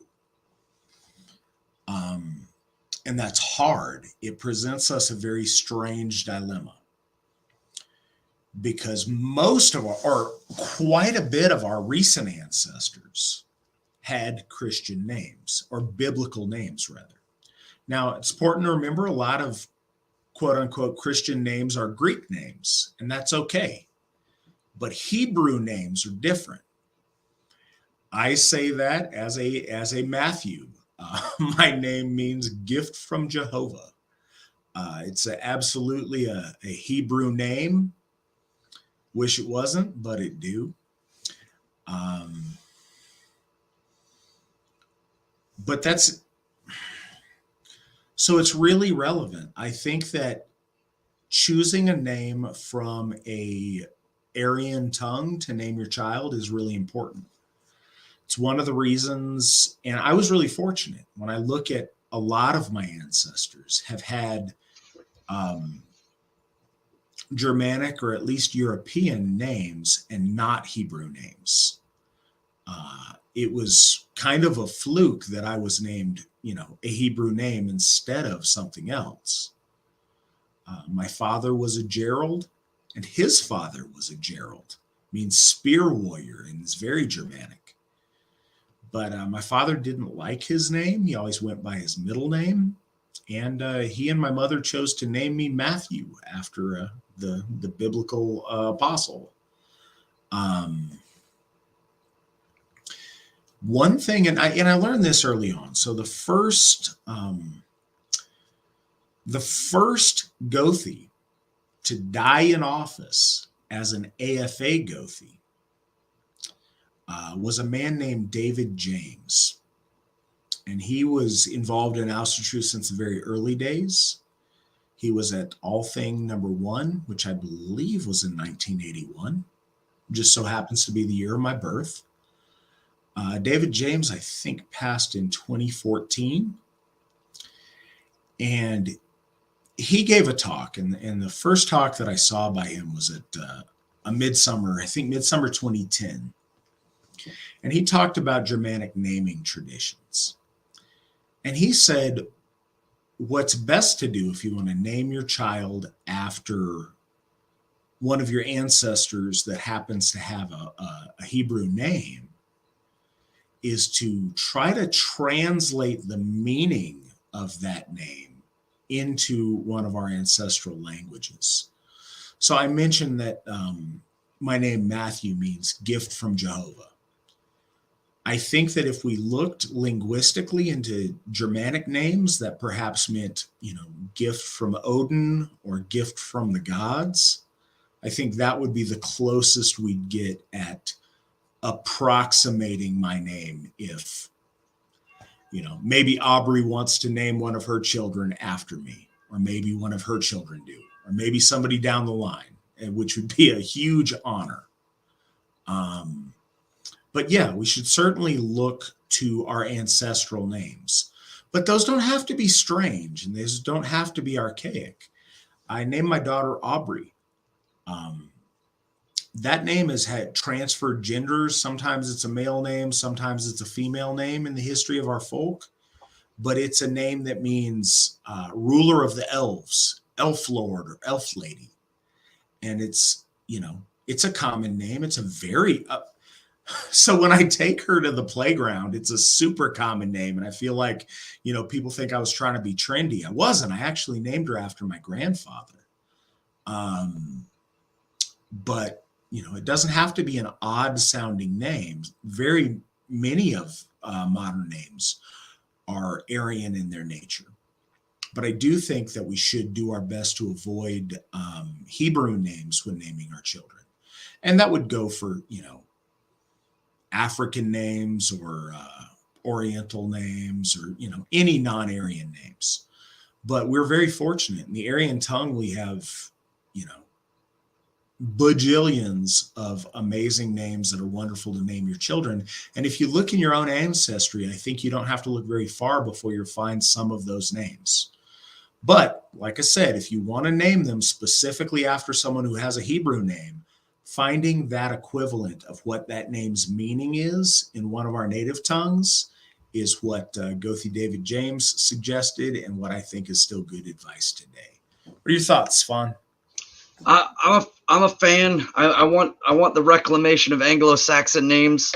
I think a lot of people think Anglo-Saxon names, or they've been taught that Anglo-Saxon names are goofy. Pause. You're an Icelander. I was actually going to address this. So one, like for instance, common name in Iceland would be like Ausgeir. Ausgeir is it means spear of the gods, and that correlates in English to Oscar. That's the same meaning. But again, you notice that I think there's been a lot of Anglo-Saxon, a lot of anti-white Anglo-Saxonness in the West here in America, I think through media and all of that stuff. And they have this tendency to paint these names based on tropes or ideas that you can't, like if you're a smart guy, you can't be strong. And if you're a strong guy, you can't be smart. And so they play these games of these names. But names like Herman, Edward, the wise leader, Wilhelm or Richard, all of these names are extremely powerful. Herman, warrior man or warrior of the Germans, if you really kind of pick it apart with the army of the Alemanni, Walter, all of these names are really beautiful when you look at their meanings. One of the best websites I've ever found to check the meanings of names is a website called Behind the Names, and it has a ton of it goes ancient Germanic, Icelandic, or Old Norse. It goes on and on. It all over the world, every type. So you can even find out if there's certain names that might have derivatives all the way back to Greece. I just found out like the name Agatha comes from Greek agathos, which means the good one or that which is good. And I thought that's a beautiful name. Names that we associate as being old timey or kind of anything from Astrid, which means strength of the gods, or Mildred, which is strong counsel, Alfred, which is counsel of the elves, Eldred, counsel by your elders. There's all these beautiful Anglo-Saxon names, and they're, again, like you said, there's a bajillion of them. There's tons of them, and a lot of times people get caught up, and I think it's because our modern society has turned a lot of them. Like one of the ones that comes to mind right off the bat is Egbert. Like most people, Egbert, but it means edge bright, like the edge of a sword, the edge bright one, or the one who carries a bright sword. I think that's so. It's very, very cool, and I see some people kind of if they have Gallic heritage, they'll go with names from Ireland and Scotland and things like that. And even though they might be spelled strange or pronounced strange, they go with it because it's okay. But yet when it comes to like Anglo-Saxon names, there's still this kind of about it. And I think that we should get rid of that. We should wash it out and bring it all back. Like find the origins of those names. And, you could say William, or you could say Wilhelm, or Reichardt, however you want to express it, but there is a lot of overlap, as you said, Icelandic. And don't name your kids stuff that's going to get them beat up. I'd like to throw out there, don't follow the advice of the boy named Sue. If you name your kids something that sounds ridiculous and they get beat up by their peers growing up, it may make them tough, and it may not. But like I said earlier, and Svan acknowledged, there's tons of names out there. There's tons of names that come from our tongue that are really cool names. Some of those names are Latin, some of those names are Germanic, some of them are Gallic, some of them are Gothic. There's many, many really cool names. So please feel free to do that. But, and I mean this, if you look in your own ancestry, you can find really cool non-Hebrew names. You may have to dig a little bit. It may not be after your grandpa or even your great-grandfather, but I bet you'll find some really cool names if you do some digging. Chad. Chad is an Anglo-Saxon name, means warrior. Name your kid Chad. That's a better option than Egbert. Oh, come on. You name your kid Egbert, I might beat them up. We'll see. So Allie brings up another good point that I think it's worth mentioning. And this is also part of Gothi David James's talk that he gave that I mentioned earlier. I know we don't do God names for our kids as general etiquette, but what's the etiquette about naming children after modern Asatru heroes? So I should throw this out here. I know that there are people listening to this podcast right now that have named their children directly the names of our gods. I'm not trying to shame anybody. I'm not trying to criticize anybody. I'm not trying to hurt any feelings. Ideally, that's not what we do, and it's not what our ancestors did. They would conjugate the name of one of our gods with something else, like Thorbjorn, the bear of Thor, or Thorstein, the rock of Thor. Thorbert. Thorbert. And they used Thor a lot, but you can use any of our gods to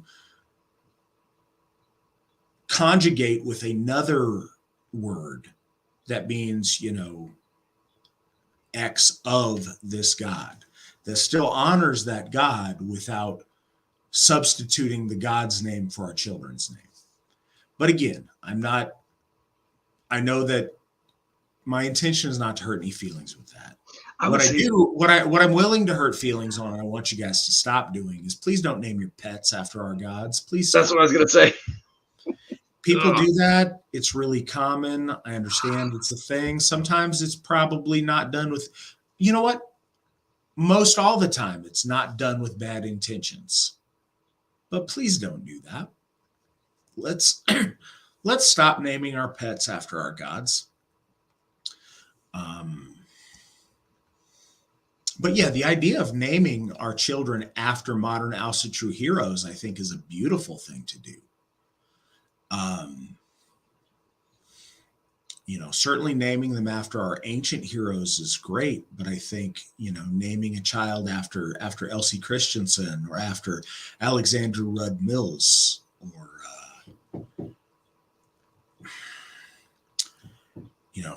I'm thinking of our modern heroes after Guido von List.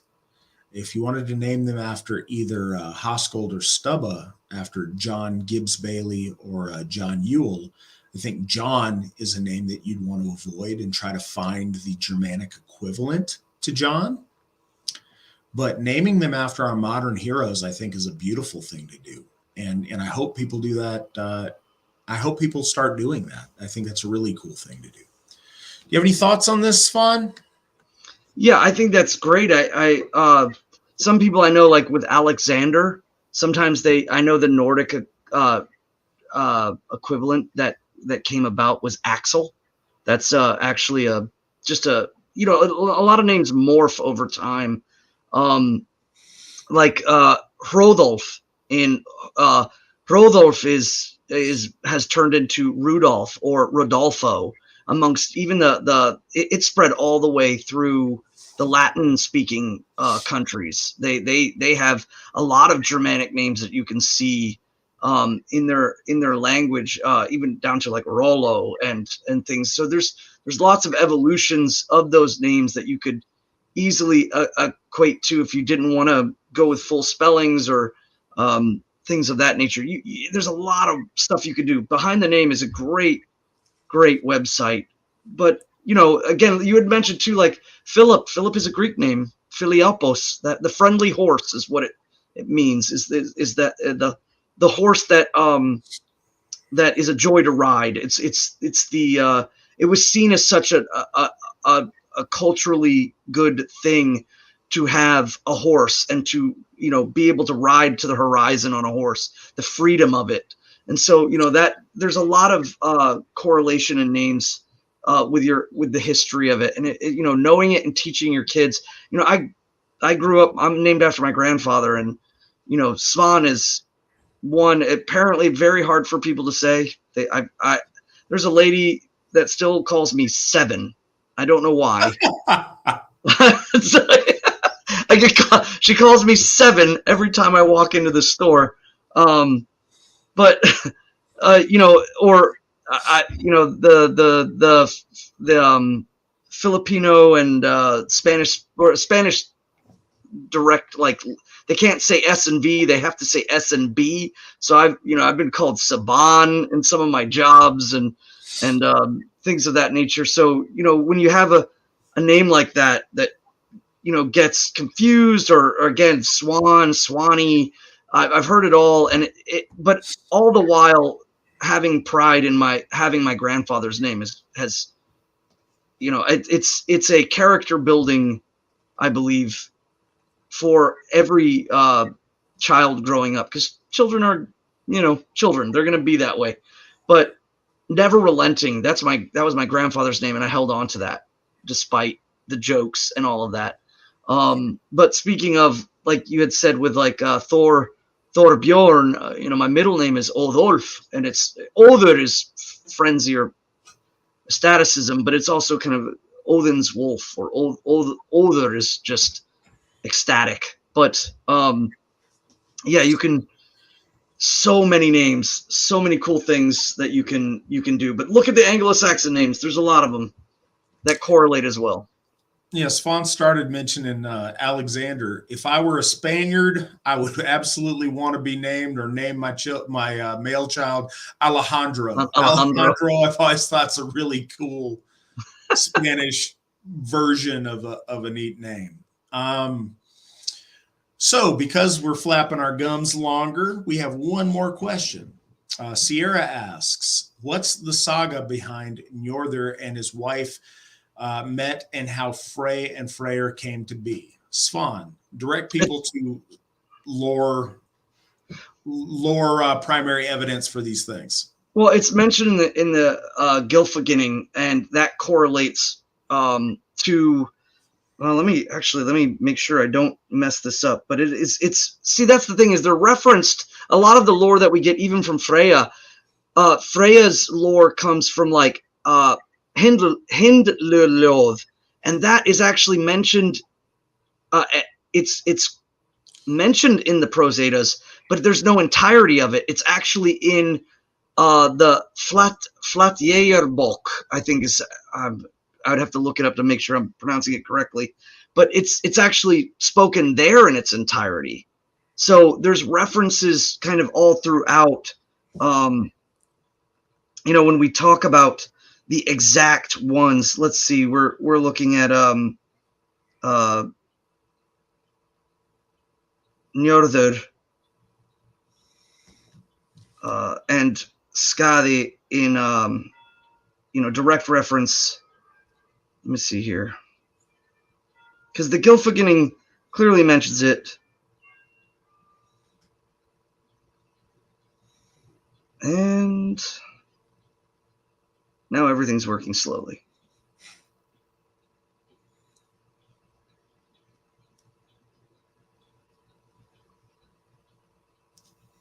Yeah, because again, he is attested in the Poetic Eddas and in the Prose Eddas, obviously, but let me see. Also mentioned as the early king in Heimskringla, but that's not in reference to the marriage. It is. He's mentioned in let me see.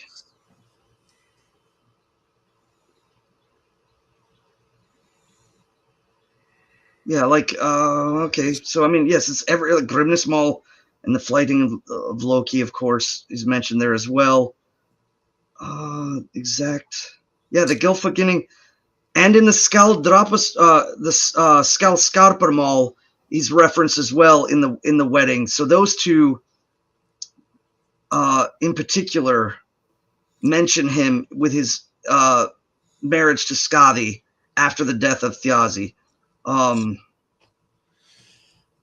I think the best reference to all of the things you just asked is the Gylfaginning. Yeah. 23.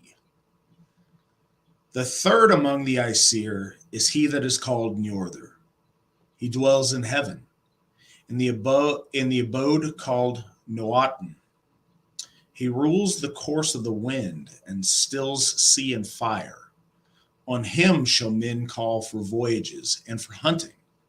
He is so prosperous and abounding in wealth that he may give them great plenty of lands or of gear. And him shall men invoke for such things. Njord is not of the race of the Aesir. He was reared in the land of the Vanir.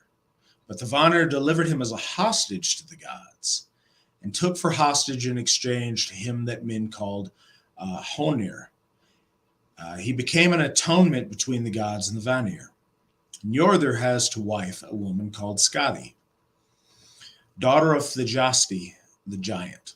Skadi would fain dwell in the abode with her father, which her father had, which is on certain mountains in the place called Thrimheimer. But Njord would be near the sea. They made a compact on these terms. They should be 9 nights in Thrimheimer, but on the second 9 in Noaten. But when Njord came down from the mountain back to Noaten, he sang this lay. Loath were the hills to me. I was not long in them. Nights only 9. To me the wailing of wolves seemed ill after the songs of swans. Then Skadi sang this. Sleep could I never on the seabeds, for the wailing of waterfowl. He wakens me, who comes from the deep, the sea mew, every morn. Then Skadi went up onto the mountains and dwelt in Thrimheimer. And she goes for the more part on snowshoes and with a bow and arrow and shoots beasts. She is called the snowshoe goddess or lady of the snowshoes, so it is said. Thrimheimer it is called, where Thjasti dwelt. He, the hideous giant, but now Skadi abides, pure bride of the gods, in her father's ancient freehold. Njord in Noaten begot after 2 children. The son was called Freyr, and the daughter Freya. They were fair of face and mighty. Freyr is the most renowned of the Aesir. He rules over the rain and the shining of sun, and therewithal the fruit of the earth. And it is good to call on him for fruitful seasons and peace. He governs also the prosperity of men. But Freya is the most renowned of the goddesses. She has in heaven the dwelling called Folkvangr. And whosoever she rides to the strife, she has 1/2 of the kill, and Odin half. As is here said, Folkvangr 'tis called, where Freya rules. Degrees of seats in the hall, 1/2 of the kill, she keepeth each day, and 1/2 Odin hath. Her hall, Sesrumnir, is great and fair. When she goes forth, she drives her cats and sits in a chariot. She is most comfortable to man's prayers, and from her name comes the name of honor, Fro, by which noble women are called. Songs of love are well pleasing to her. It is good to call on her for furtherance in love. And I think that's the most concise Freyr and Freya and Njord section that we have that talks about that. Yeah, the mentions in Grimnismal kind of allude as well to what's said in the Gylfaginning. But yes, they're pieced as they go through. And with that, I think that's going to conclude our talk for this evening. Thank you guys so much for all of the wonderful questions and the participation. It's really encouraging to see so much talk in the chat. I love seeing that. It's been a great evening with you guys. Svan, thank you so much for once again sharing your knowledge with us and being here. We look forward to it, and I look forward to talking to you here in 2 weeks as we discuss the soul. Awesome. Thank you for having me. It's been a great time. This chat is on fire. All right, guys. Hope y'all have a good evening, and I look forward to talking to you next week when we have another episode on our heroes. Yeah. Hail the gods, hail the folk, hail the AFA, and remember that victory never sleeps.